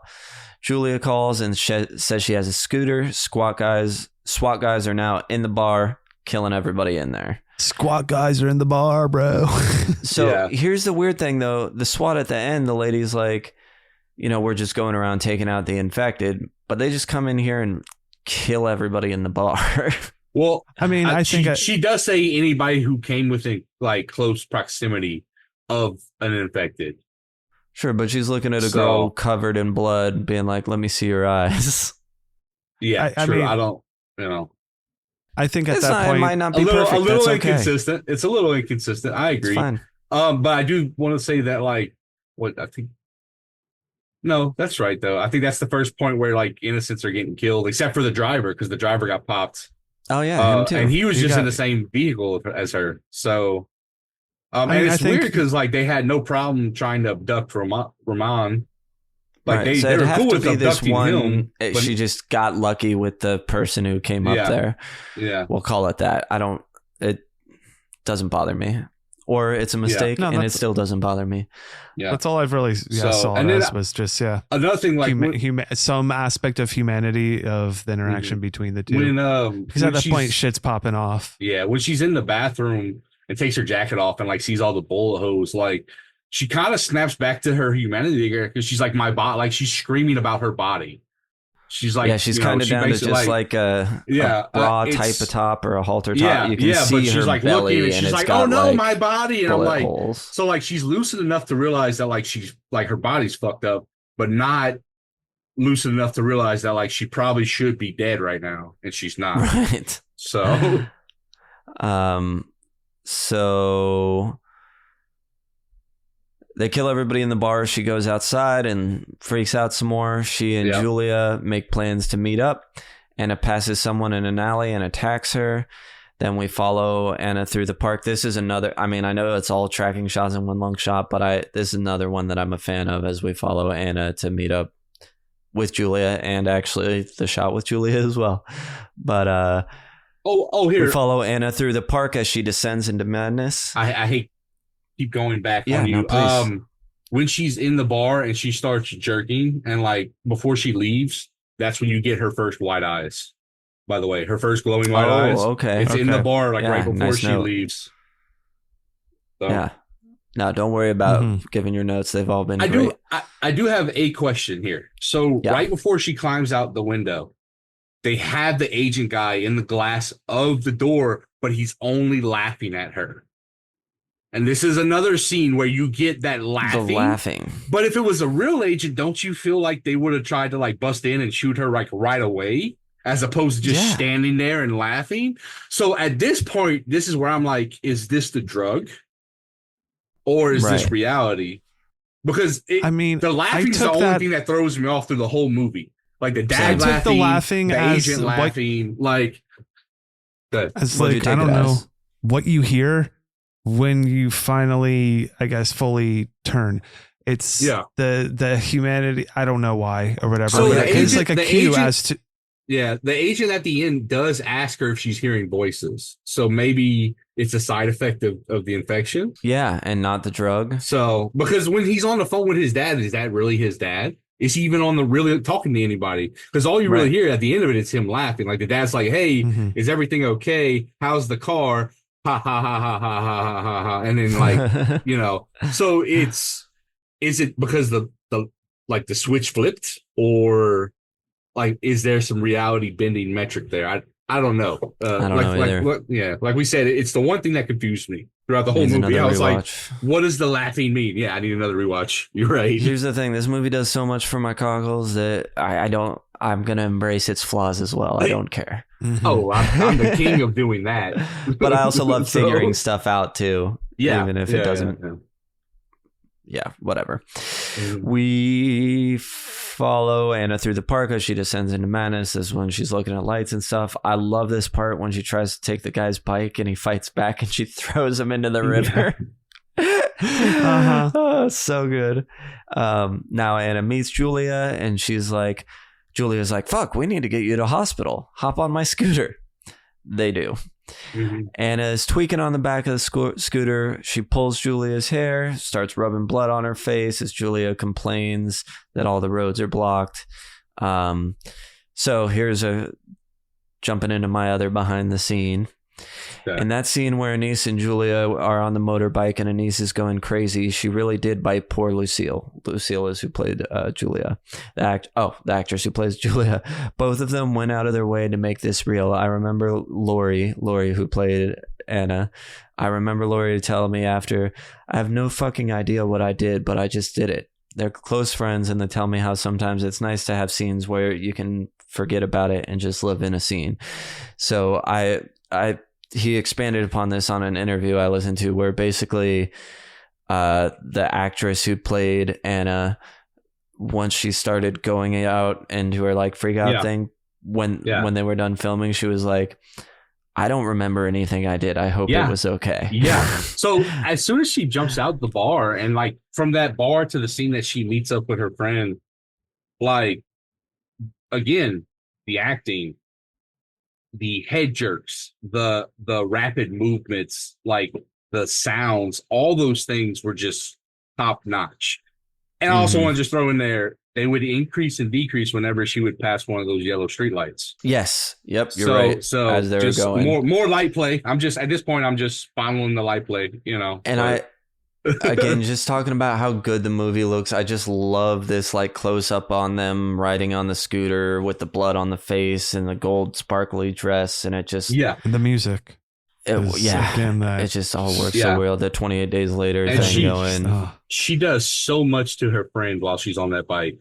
Mm-hmm. And this was we never see a full shot of the scooter. They wanted to be up close on them, and they couldn't do that on another vehicle. So this is one where it was attached to like another vehicle. I figured it felt that way. I'm like, that's the safest way to do what they're doing. It was like 100%. Especially when you're getting I'm happy to hear that. Especially when you got someone behind you doing this and like it does at make your me, eyes and your I didn't come across it, but it makes stuff, me wonder in the truck scene if they somehow strapped them in, because when we see them ride to the party and they're all just sitting in the back of a pickup truck, I'm like, obviously kids do that in real life, people do that, but from filming this movie, you think for safety reasons, if one of them fell off, like you can't get another take for a fucking, when are you gonna you'll never finish the movie, you'll have to recast whatever, you know what I mean, like so you gotta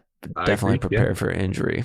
Sounds but they could have just had people hiding down below the camera that like buckle them in, or you know what I mean. And throughout all this shit too is now when you know that shit, or you see sparks of shit really hitting the fan all around the city. Because as they're driving through, there's like pops of like, you hear gunfire like spattering off. And every once in a while you'll catch like a stray helicopter light will like kind of pass through. Yep. So you hear helicopter sounds here and there. I didn't put it in here, but I think when we're following Roman, when he's riding the bike back home, there's a part where he goes through like a roundabout and you kind of see the sky behind him and sort of lightning and like a big storm's coming in. We never get a big storm.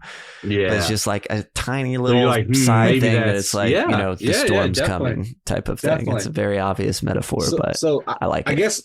I guess my next question is how long are you allowing Anna to sit behind you and do all of those things to you before you kick her off the moped? I'm just curious. I don't know, because like, how long would you last before you kick her off? Well, me personally, I'm on those drugs and I'm freaking out too. That's the thing. It's like I'm freaking out. Shit's going on. I'm freaking about what's going on around me, and my friend I know is tripping out and freaking out. So I'm trying to just knock it off.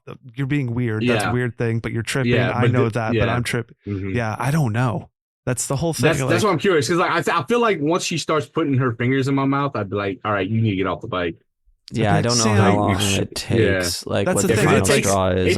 It takes a little while before she's like she doesn't necessarily throw her off. I think she just kind of like, no, she pulls over, and kicks her off. She pulls over and just kind of like shoves her away. She starts screaming, "I'm sorry," as she leaves her on the side of the road. Yeah, and then so she takes off and goes a little ways and then stops. Calls or gets a call from her mom or calls her mom or something. Yeah. Now we follow Julia. She pulls over to take a call from her mom and tells her she will be right there to help her. She doesn't know where Alice is. I'm guessing maybe Alice is her sister. Her mom's wheelchair is stuck. Yes. Yeah. she hears Anna calling out for help, then saying she will eat her fucking face. Well, But yeah, okay. we don't really see Anna behind her, and then Not there's a until couple she starts times where we taking off. do see her like pretty close, but she disappears really quickly too. All I'm saying is Anna is pretty fast. Oh yeah, At certain points, I'm like, they had to hire young people for this movie. Yeah, Think about you how can see her starting physically to catch up to grueling the this would moped. be. Oh yeah, I you're love constantly this scene. moving for an hour and a half, like, and not just simple movements, like aggressive maneuvering and acting for an hour and a half straight. It's a lot. I think for here, because there are a bunch of moments as she's going. So you have that head-on shot of her on the moped and Anna running behind her. You do see shots of Anna running, and then she'll tug behind some cars. I imagine that there's probably like, these are like 5 different people. That's why she keeps tucking behind cars. Right. So then another one runs up and starts running and tucks away. There is one part here where you see Anna like fucking dart, like almost like a vampire, like dash away super quickly. I think that's definitely like a CGI movement, some shit like that It they might put be, into there. But like there's like but they this, do catch her up to her quickly in some sort of vehicle off screen because I assume there's a lot of off-screen vehicles moving. 100%. But I think like there's a lot of later on. I was thinking like, if would you it be look like for it, for you see the her running. actor, the actress, actor, whatever that plays Anna, and this being her first feature, but.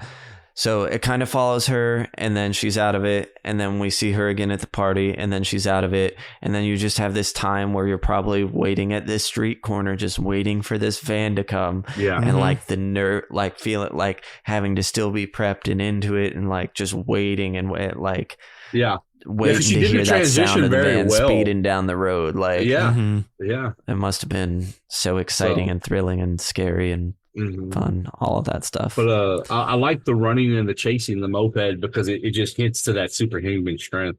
Because she is fast, Right. like, and she puts a lot of distance between them, and she catches up to her, and I'm just like, oh no, this is scary. It's one of my favorite fucking scare moments coming up. I thought, the jump scare here. Yeah, Julia makes this. it to her apartment, gets in the elevator, and right as the elevator doors are about to close, Anna jumps through the glass door. But they close just in time. I mean, it is so quick, but it is a great jump scare. So good. The timing of that shot had like great. It had to be great because it didn't look clunky at all. Like I feel like that kind of shot could have been extremely clunky, or the timing could have been off, and it could have looked a lot worse. But like. Her straight through that window as the elevator door is closing. Like, how do you get that right? Because they didn't. It's not like you said. It's one continuous shot almost. Elevator was probably a set, not like a real elevator. Yeah. I know, but it's still controlling it.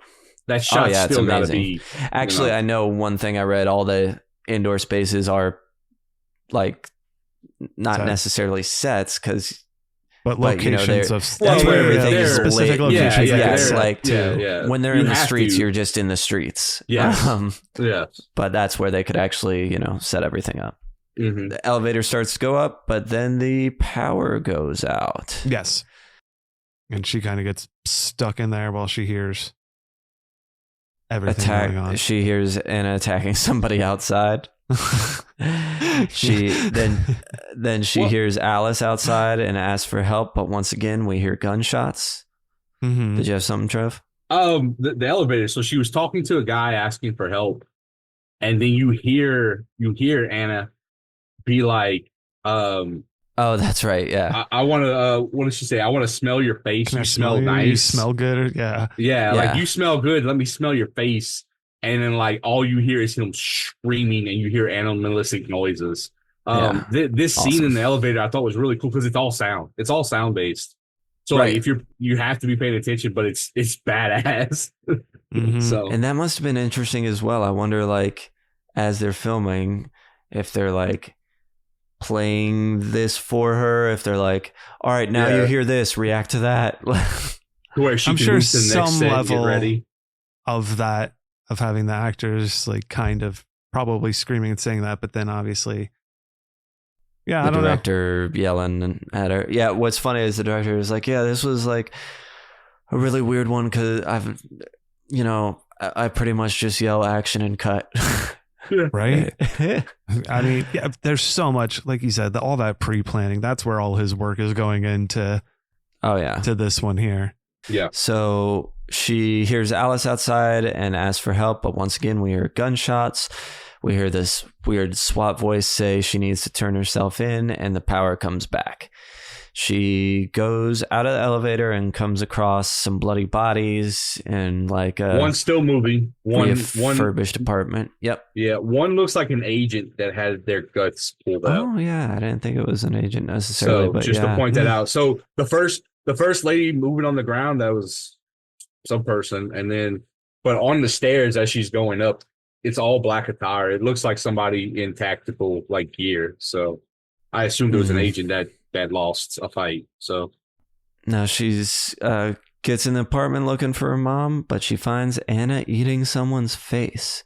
Do you think that was her mom's face? That was her mom's face. Gotta be, right? Definitely. 100%. Gotta be. Yeah. She wanders around till SWAT finds her.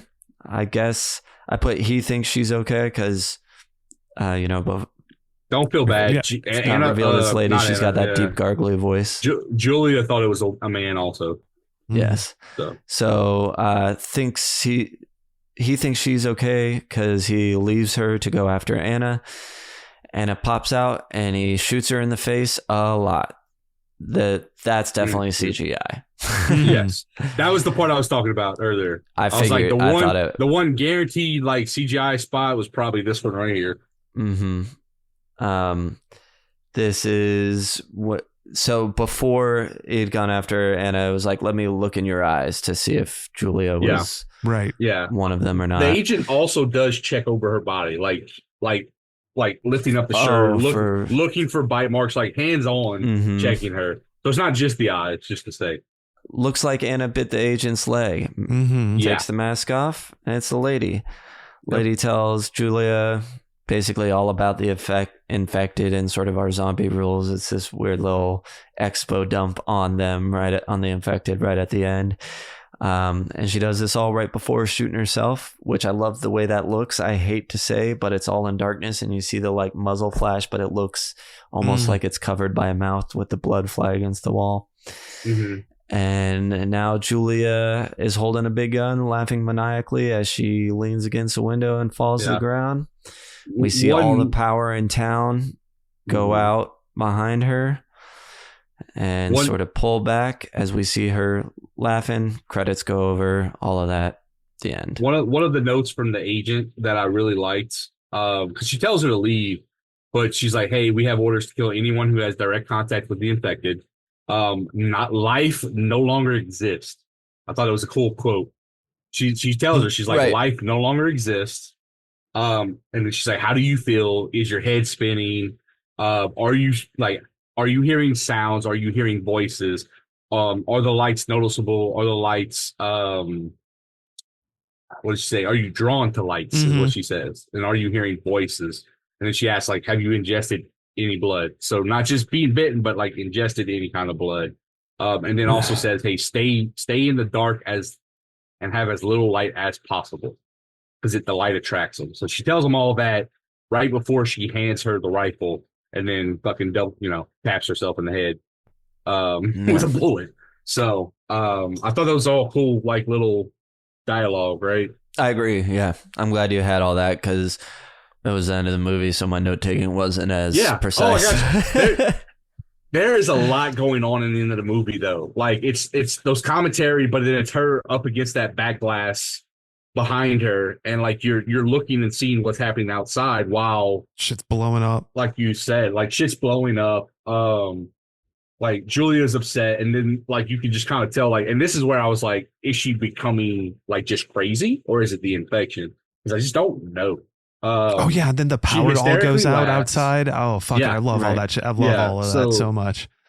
I think my notes were like, she's hysterically laughing. I don't think it's the infection. I think she's just going crazy. She doesn't have glowing eyes, because I was looking for them the entire time. Also, she's still letting the bright light shine like right next to her on the floor as she's doing all this. So like, could it be the light in front of her triggering? Maybe. And in the background, we have a lot of activity. We have Anna lights stuck flashing. her bloody hands in her mouth. Yes. Oh yeah. Like I'm not saying she isn't. I'm just the telltale Right. signs are I'm with you. glowing Yeah, eyes, yeah, yeah. which we don't have, and she's acting normally for someone who just saw her best friend chew her mom's face off. She's not try bouncing to eat around her. between. Yeah. Well, It's kind of just a I feel consistent. like the acting's breakdown. awesome right here. Yeah, but it is kind of over the top acting at the end, but it's perfect for the scene. You do have the lights flashing, the power grid goes down. There's bombs going off in the background now. Maybe she's infected. I don't know. Still don't see any white eyes. In credits. Like that's my notes. I'm cool with saying she's infected. I still have a flicker of doubt. I feel like that third rewatch might tell me the answer. It's probably I meant think to it's be up supposed to the viewer. I think Yeah. this really truly is. It could go Yeah. either way. I think, like you said, Okay. you never Which see. normally I don't like, but I'm fine with in this case. Yes. Right. I think it works great. And then there's like a fucking like I like something it. blows up in the sky and it's like raining down Mhm. embers. Like this whole like this like slow pull out of the credits is just another again beautiful Mhm. shot. And I think that, I mean, this movie could just be a wild ride. I'm not sure it has something to say. I feel like there is something there about sort of ignoring the world's problems or like trying to pretend things aren't happening when they are, or just Mhm. young people being more focused on like young the people end only of the caring world about could be happening and you're more interested in like what's going on to partying you, what's and getting happening away. to you. Yeah. Yeah. Now I will pick on y'all a little bit and say that this ending credit scene with her laughing, that's 100% like, not Maxine. What's the second movie? Pearl. Pearl. It's 100% That smile. like Pearl ending with the smile crying. It reminded Sure. me of that heavily. Just being I honest. can see why you'd I say can see that for sure. Yeah. Yeah. So I'm not saying they took it from it. I'm just saying like I was like, oh, okay, I've seen this before. Where did I see it? Mhm. Oh, that's where I saw it. Yeah. So And Yeah, I think it's Boring just supposed to movie. be the breakdown of this character to give us this ambiguous ending of is she a Yeah. zombie? Is she just completely lost it because she's on drugs and just watched her fucking she is, yeah, because she could have been her tripping everything. bad. She could have been tripping bad the whole time too, while this is going on. So totally. her presumed the man that got her And it seems pregnant, like- her best friend, her Yeah. her best friend who just ate her mother's face or whatever, Yes. or whoever Yes. did what, like all that kind of shit. Mhm. Like yeah, and then she literally just found out like life is over with and everything you know and loved is gone, and the one person that could have maybe helped you just offed herself. So and then everything's know. blowing up around you. Jesus yes, fucking bleak, Christ. It- bleak as fuck, like you were saying. So that's So the other bleak. thing, though. If I were to like try and pick this apart, is how did this infection spread? Was it the lady in the car? Is she patient zero? How did it get I around think- so fast? If she's I think, just however, kind that of lady, been with I don't know if Roman, I don't know if she's maybe necessarily she was patient with zero. other people beforehand. I would Yeah. think so. It seems like Yeah. Well, maybe it was a and mass also- escape from this lab. yeah. I was gonna say, I was like, we can't assume that she's the only one either, right? That's true. So, yeah, it was a real um, macaque. And then we problem. can also say that like Romain, whatever, interacted with several Liz. different people before he When even he went beat to the shit out of that one dude, Yeah. like Yeah. blood So got like the all part, I intertwined think there. I think the party itself was probably one massive breeding ground for sure. Mhm. Because they share everything. Other than that, I assume that like there are just other entities running amok. Right. All right. You guys got any more final things to say about this part before we go on to the next? Go to the next. Hit them. We're back. It's time to get into our questions for the night, starting with the one we always start with. How would we survive? Well, I'm not doing this designer drug, I'll tell you that much. Not only Yeah. are my Yeah. days of dabbling in anything heavy are gone, I'm certainly I'd not probably- trying some new drug that nobody knows Yeah. anything about. Right.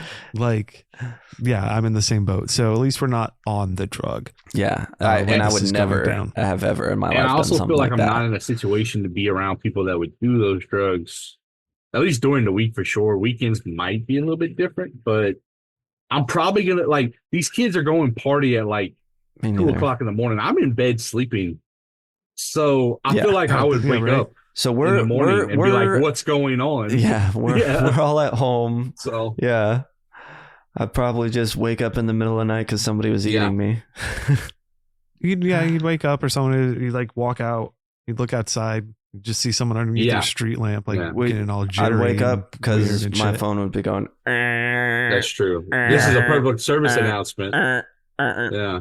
And then at that point, I mean, if Yeah. we're in our current knowledge, maybe we can start trying to board up against zombie attacks. But I mean, these are fast. Yeah. I keep Yeah. saying zombie for lack They of a are better strong, word, but right. And these fast are and your durable. fast. So, And I've seen strong. zombie associated so with this I movie think a lot as well. I might be lucky So, being yeah. in the country. It's less populated, and I may not come across it. Yeah, there you go. So Very true. yeah, I'm you fucked. probably are. Unfortunately, if you can survive long enough, I'd try to come get you. I mean, But Yeah, no, you guys would be like in the Romero movies where all the Yeah. the country boys are out just Pretty- walking pretty fields much. with guns, Like shooting I whatever have needs to be guns. I do shot. hunt. Exactly. So like, if I wake up in the morning and they're like, "Hey, the zombie apocalypse happened," I was like, "All right, I guess I'm gonna go find me some cows because I'm gonna need those." I guess I Yeah. gotta shoot people now. Yeah, so I gotta like find a bus and like yeah, fasten or a I'll be bunch like, of steel like to my it. wife. My wife so that really I- wanted chickens, so I guess now I have to get chickens. So Yeah, There there you you go. Yeah. Yeah, you need those Yeah, chickens so- and that goat. I don't know. I think usually when I think of going against these types of zombies, I don't think I'll fare Yeah. well. I think No, you me might be neither. okay as long as you don't go outside like late at night, Brian. Just stay home and wake up. Eventually, Yes. you'd succumb. I really want to know. Yeah, Actually, nighttime is Yes. maybe the safest time, right? And it's I only just thought of this. I thought of all the lights going out in the city as like Mhm. just because it's an end times thing, but it could have been the government like Shut the we're power. turning off all the light, we're cutting the power because these My things real are question affected is by how do light. they react to a date like the daytime? That's what I want. That's what I'm That's what I curious want to about. know. Oh my god, daylight! Yeah, is- like what if you got a second movie and it was them in the daylight? Like just No, I love that. That's a great point. All right, next up, how would you make the film gooier? Should it be gooier? I think it's the perfect amount of goo. I mean, I guess maybe it's a little. I think I don't know if we should kick the intensity up, but we do get a little more than just blood at the end Right. there when And I we think see that's the where you bodies need in it. the apartment. anything Yeah. before I then. feel like it's the right amount. Just really- I really do. So like, because if you increase it, you have to take away from the other aspects of the movie that I really enjoy, like it being shot in one shot. Because you can't. I don't think you can up the gore level Mhm. without having cutscenes. To be honest, Or up in the CGI or, level, which yeah. wouldn't Well, be it would be unrealistic better. at that point, right? Well, I guess yeah, cutscenes really And to take aid you to out of it. time gaps, because I mean, having so much gore so soon, or you would have to be placed in, like, stay within the Yes. party and Yes. have the affection just all happen Yeah. really quickly, so that you have Yeah. like a like- bloodbath Right. or But something. one of the within cool that. things about But the way how it moves, quote unquote zombies in this movie is like they aren't specifically always trying to eat someone's face off because of the swapping between like the different things due to Mhm. light reactions. It's kind of like Anna when she was walking in that, I don't know, underground passageway, and like she sees this lady on the phone and the lights on in the tunnel, and like she bites the lady but just once, doesn't kill her, and then gets up and leaves and laughs. So Yeah, so just like attacks her. And it's keeps not even going, like, yeah. is that just the virus sending an impulse to just bite and spread, but not kill and eat? I think Because like that's, I think at this point we're still it's either them with their designer drug Yeah. in their system fighting Mhm. back the thing and helping that aspect to it. Because I don't think we haven't really seen a zombie not on drugs you're right. and what that actually Well, looks like. Or I don't think That's what I we've was seen just them thinking about. The escape patient from the beginning is that, right? And when we first meet her and she's just in the car, I guess I not discredit. I just think of her as different just because of her being experimented upon. So I don't, I mean, they could have I been thought of- feeding her Mhm. suppressive Yeah, I don't know. drugs also. or something. but it's not till the bright lights Yeah. are behind her, Yeah. and we think it's somebody following Mhm. her that's bad, Yeah, but yeah, she yeah. gets really into the headlights, Yeah. and that's when she starts. I think we need Yeah, to know no, more it's- yeah, I backstory guess for so. that, right? I guess. But just to get back on track, I guess. Yeah, I feel like it's the perfect level. If I add more, me then too. I it don't would need take more away goo. from the movie itself. And I would appreciate more, but I just don't want to hurt the product that we have. Yeah, and I love a good just Mhm. blood soaking. Yeah. You don't always need like viscera or body parts or whatever. Just cover everybody in blood. I'm happy with that. Villain level 1 to 10. Power level iconography. This one, there is no real villain. I mean, Right. it's just the people slowly becoming infected. I don't really know how to. This one's really tough. I mean, you can't I don't know even if say we that can the give it agents one. are necessarily villains because they're trying to stop the spread of infection. Oh, The virus the itself virus is the villain. itself, this type I mean, it's of very infection. strong in the manner that like But it I don't know. transmits very I would say- twitchy drug zombie. Yeah. What do you think of that? Power levels like it. What 1.52? Yeah. It's beyond human. It takes a lot to take you down. I'd say And 2. around light, you are stronger. Give it 2. It's like you're like 2 humans. 2. Yeah. And then iconography, I think is all they really add is that the eye thing, Glowy eye. the reflective light thing, which I think is super rad and memorable, but I don't know how far. I feel like that their other takes. big thing is their heart emotion switches. Yes.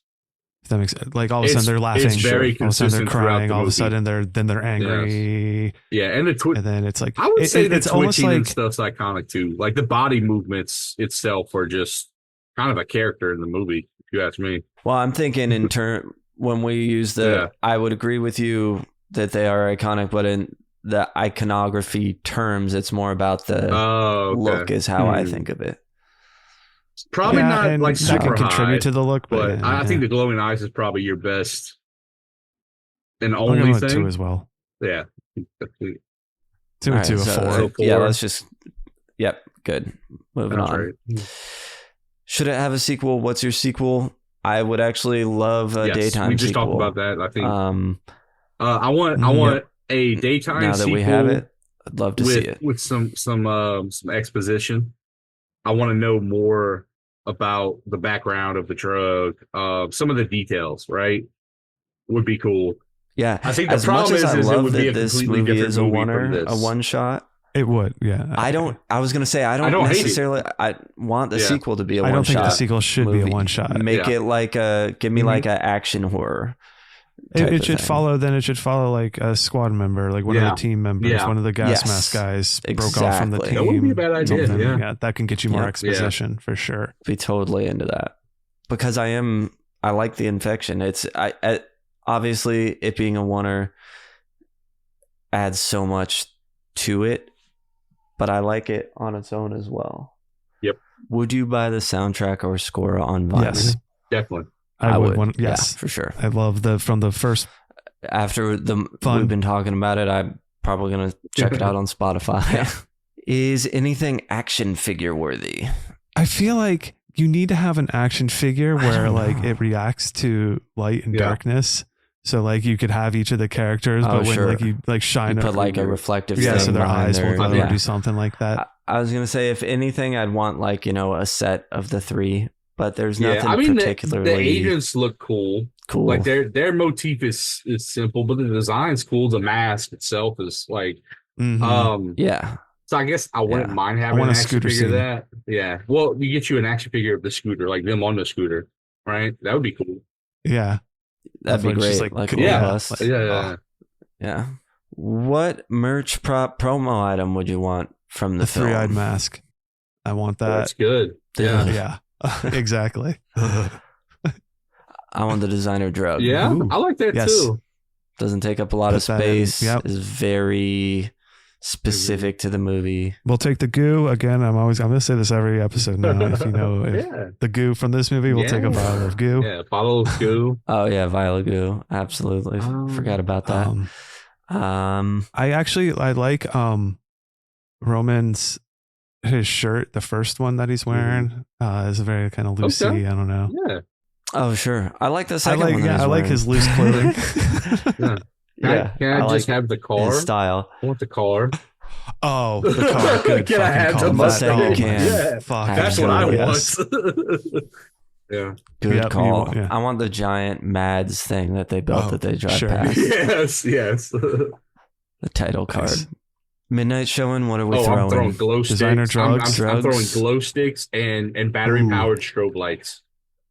Yeah, I feel like if anything, I'd be flashing a flashlight at the screen more. Than, That's a good idea. That's good. Yeah, I'll throw the glow sticks flashlights too, anytime. though. It's enough of a party movie to Yeah, have why not? glow sticks.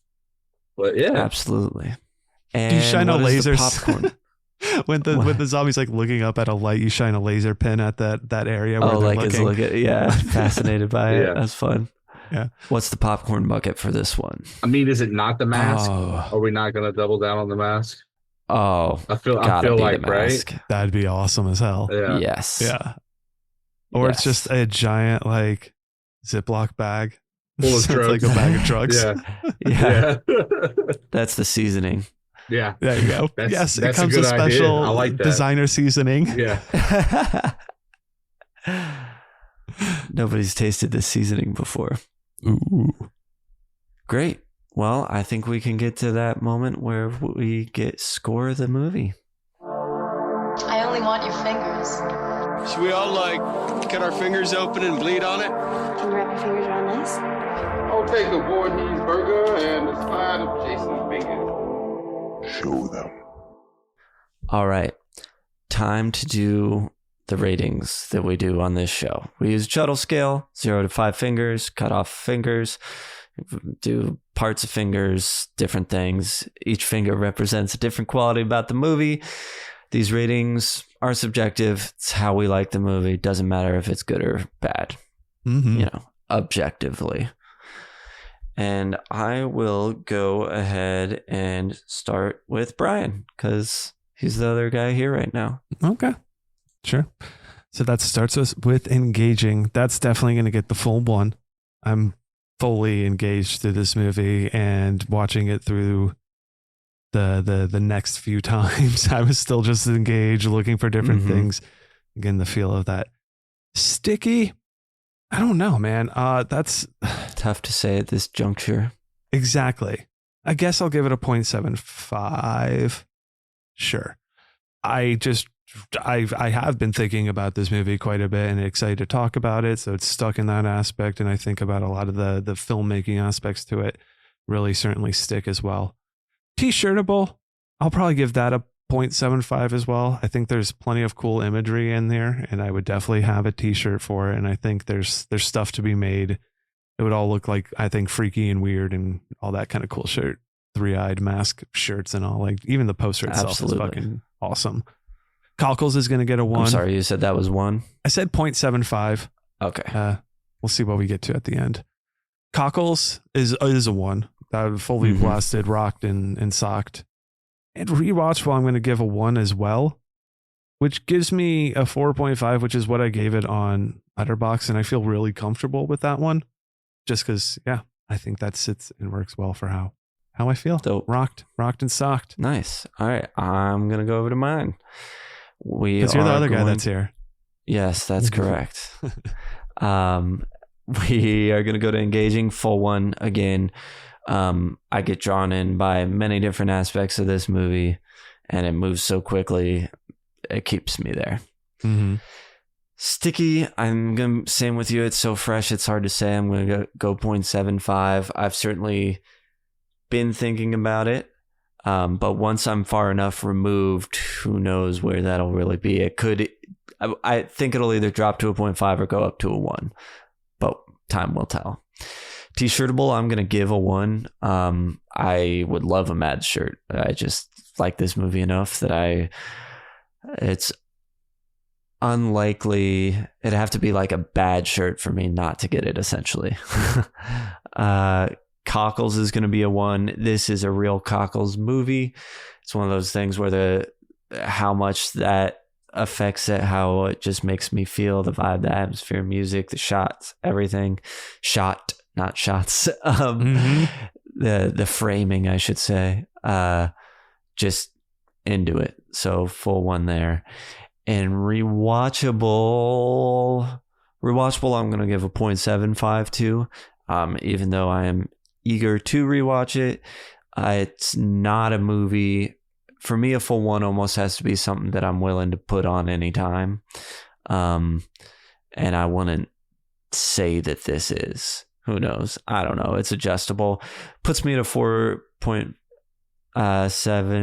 or a 4.5 as well. You know what? Screw it. I'm gonna jump it. It is a full rewatchable. I'll jump that up. Okay. Which gives me a 4.75. Nice. Loved it. The only reason I feel reluctant on rewatchables a little bit on this is just because of the subtitle aspect, like throwing it on in the background. But I have to not punish movies for that. I've thought about that before. Well, yeah, that's why I gave it a 1 too. It's like that just aids to the, like, because so many movies where we can hear, we can just throw on a lot easier, and we think in that kind of aspect to it. Absolutely, so, yeah, it's hard to yes, I agree for sure. I gave it a 4.5 on Letterboxd, and I'm fine to leave it there. I'm not going to kick it up to a 5 because of this, but I like it being a little more than a 4.5. Yeah. I don't whatever blame you. reason.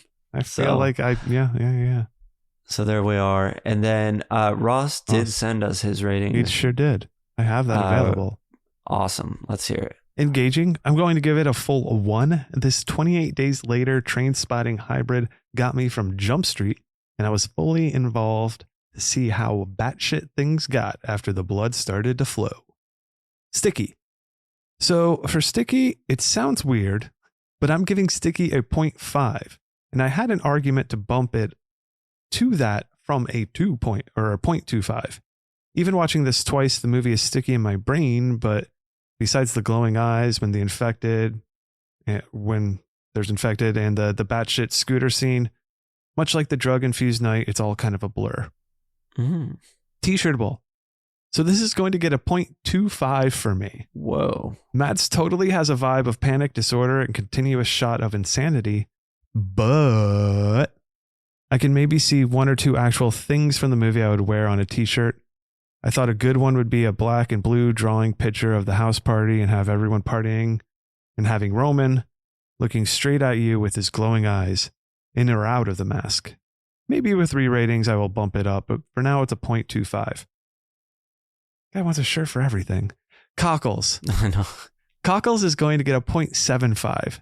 It has a constant movement and, for a better choice of words, urgency to it that really plays well with the theme of the movie and the tension that builds as the scope and infection spread. It gets an extra bonus post-film cockle action once you know it was all done in one shot. Oh, sure. Rewatchable. This will get a 0.75 as well. It's a really fun hybrid of a trip gone wrong and an infection zombie film. I feel like even after 2 times I'm missing pieces I want to see if I can uncover. Would be a great addition to any fast-paced, blood-spreading infection movie marathon, or for cinema heads, the fact it's one shot, which is turning into its own genre at this point. I could see this going fun and bonkers with one cut of the dead. That gives me a 3.25, which I feel is low, but I think I'm going to give a 0.25 continuous shot Phantom Finger and bumping it up to a 3.5. There's some plot hole and how the infection works issues I have. Like, how is cheating pregnant girl not equally infected as girlfriend when they swap spit roughly around the same time? Because I don't think spit swapping did it. But for one, that was my injection there. Yeah. But for one shot, here for the conversation. Yeah. But for one shot foreign film, it was hell of a fun ride and actually got me excited for the infection subgenre again, which is saying a lot since we lived through a pandemic. Aha. Thanks, Ross. That's it. Thanks, Ross. That was another thing he kind of pointed there too that got me excited. Was like, I was excited about an infection type movie, and I feel like I haven't felt that way in a while. Yeah. Sure. So I was like, yeah, good point. Mm-hmm. That gives Roos a 3.5 out of 5. That's right. Sure does. And now it's time to go over to our guest, Mm-hmm. Trevor. Lay it on us. One thing I did kind of remember, Engaging. I feel like in the movie, whenever they were like 100% infected, they were all throwing up blood. So maybe the transmissible side of the virus requires them to be more into the depths of the infection. So maybe earlier on, if they're swap and spit, it might not matter. But once they start leaking blood out of their orifices, maybe they're more. Well, he kisses Anna, like he goes downstairs after kissing Julia and kisses Anna. So it's right there. So, but again, we've talked about other things. All right. So first off, engaging. I'm getting a 1 for my engaging. I was engaged the entire time. The movie didn't have any slow points, which the way they made it definitely just caters to that completely. When I first started watching, I thought it might become like that, where you would have slow drop-offs, right? But the intensity just stays the entire time, and it keeps me in. Along with the sounds of the movie, like everything just is built to just suck you in and keep you at a high pace. So it's really hard to just not be engaged. So, Sticky, I gave that the full 1. I mean, I watched it once. I just did a rewatch. We talked about it. Now I have to do a third watch. It's definitely on my mind. I think even if I give it time to breathe, I'm still going to think about it later on. Won't be forgetting those white eyes. I'm really just like, those were one of the coolest effects. And the sound design of this movie was like top notch. And then you telling me it was all done in one shot, that I'm never going to forget that. Like, that's going to stay in my mind forever. And anytime anybody's like, hey, have you seen like maybe a cool zombie movie recently that I haven't seen? And I'm going to be like, go watch MadS. So, the full 1 there.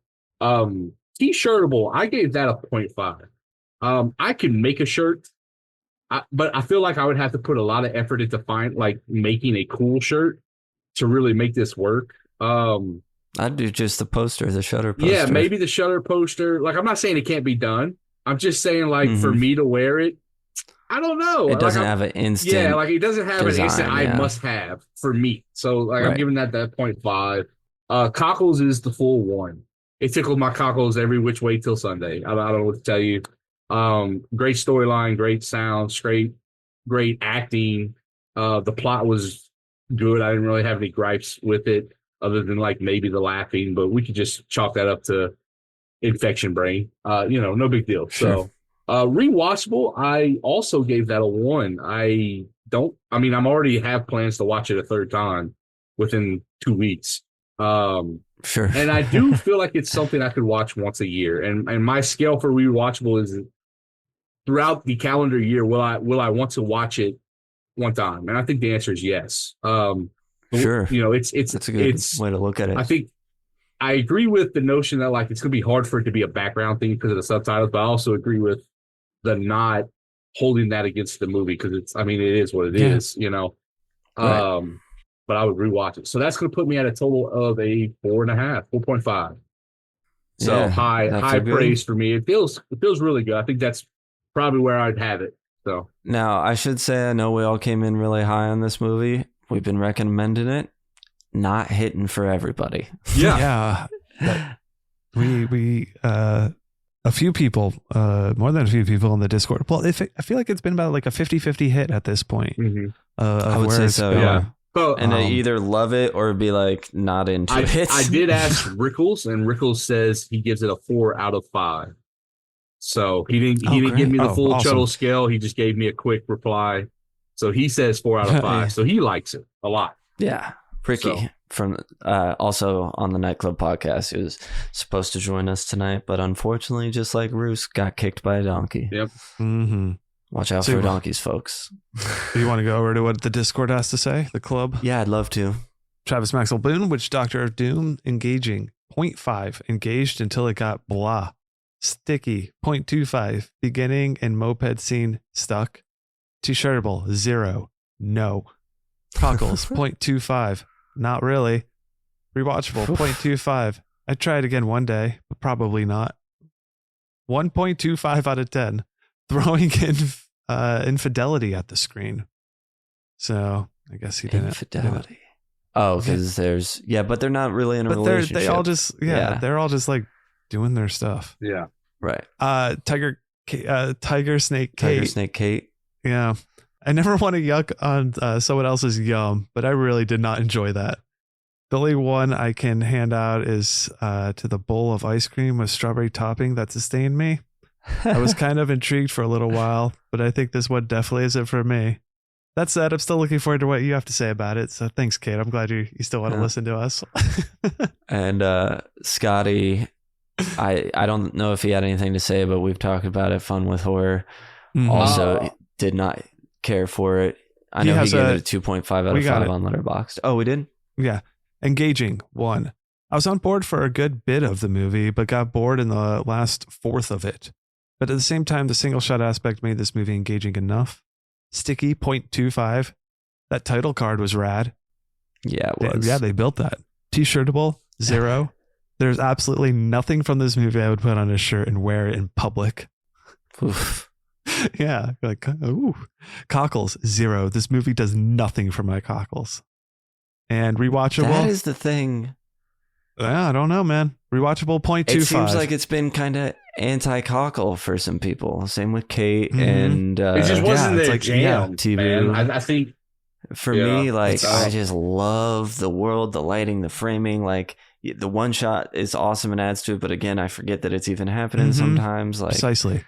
The music. Rewatchable, 0.25. I'll give it the old quarter for this one. 1.5 on the Chuddle scale, though I rated it slightly higher on Letterboxd. Was this movie about a bad trip? Was it about a spreading a virus? Both? I feel like it wanted to play with the audience's perception of what was real, but didn't give any hints that it might not be. So we're left with this virus zombie movie, in which case, what was the point of the drugs? I think the single take was impressive, although I still see what looks like an edit later in the movie. But it needed more than that single take to keep me invested. I'm glad it's getting love from others, though, and I look forward to hearing the listening to Chuddle spray their love all over it. The end. Yeah. And we did. I stand by. I stand by what I said earlier. I think people need to listen to this episode and then go watch it again, because I wish I half if agree what with we you, said but because the intrigues you enough, cockles were so low. I feel like we addressed all the issues that he just talked about. As far as like, sure, but if you don't like the music when if you don't, if Anna's you're riding not on the type back of with movie, Julia and that like doesn't do anything for your cockles, then this movie is just not for you. That's fine. You just have to be into watching people twitch a little bit, and Sure. filmed in a cool way. And if that's not doing it, you're gonna be really turned off from this one. But yeah, I know Katie when she was watching it said that she like was getting sick of the. I think it was specifically when Anna's going from like crazy to like she'll do a little thing. Like she was like getting sick of that. I was like, I love that. I liked it a lot. That just, yeah. You know how hard it is to keep doing that in one take. Come on now. No, they killed it. But yeah, I understand. It's the cockles. That's the important thing. I think that can really do something for a movie for you. Yeah, I think that brought down everybody. But for us Chuddlemen, it hit pretty well. I mean, it gave us a 4.3, so that does put it into the Chuddle Club crypt officially, which I'm excited about. And I think this is gonna. I think Ross is probably gonna wiggle on his a little bit when we look at. He's definitely gonna go up when he hears how high ours are. I can almost guarantee it. I think he was afraid. He also said in the text that it might go up. Of course.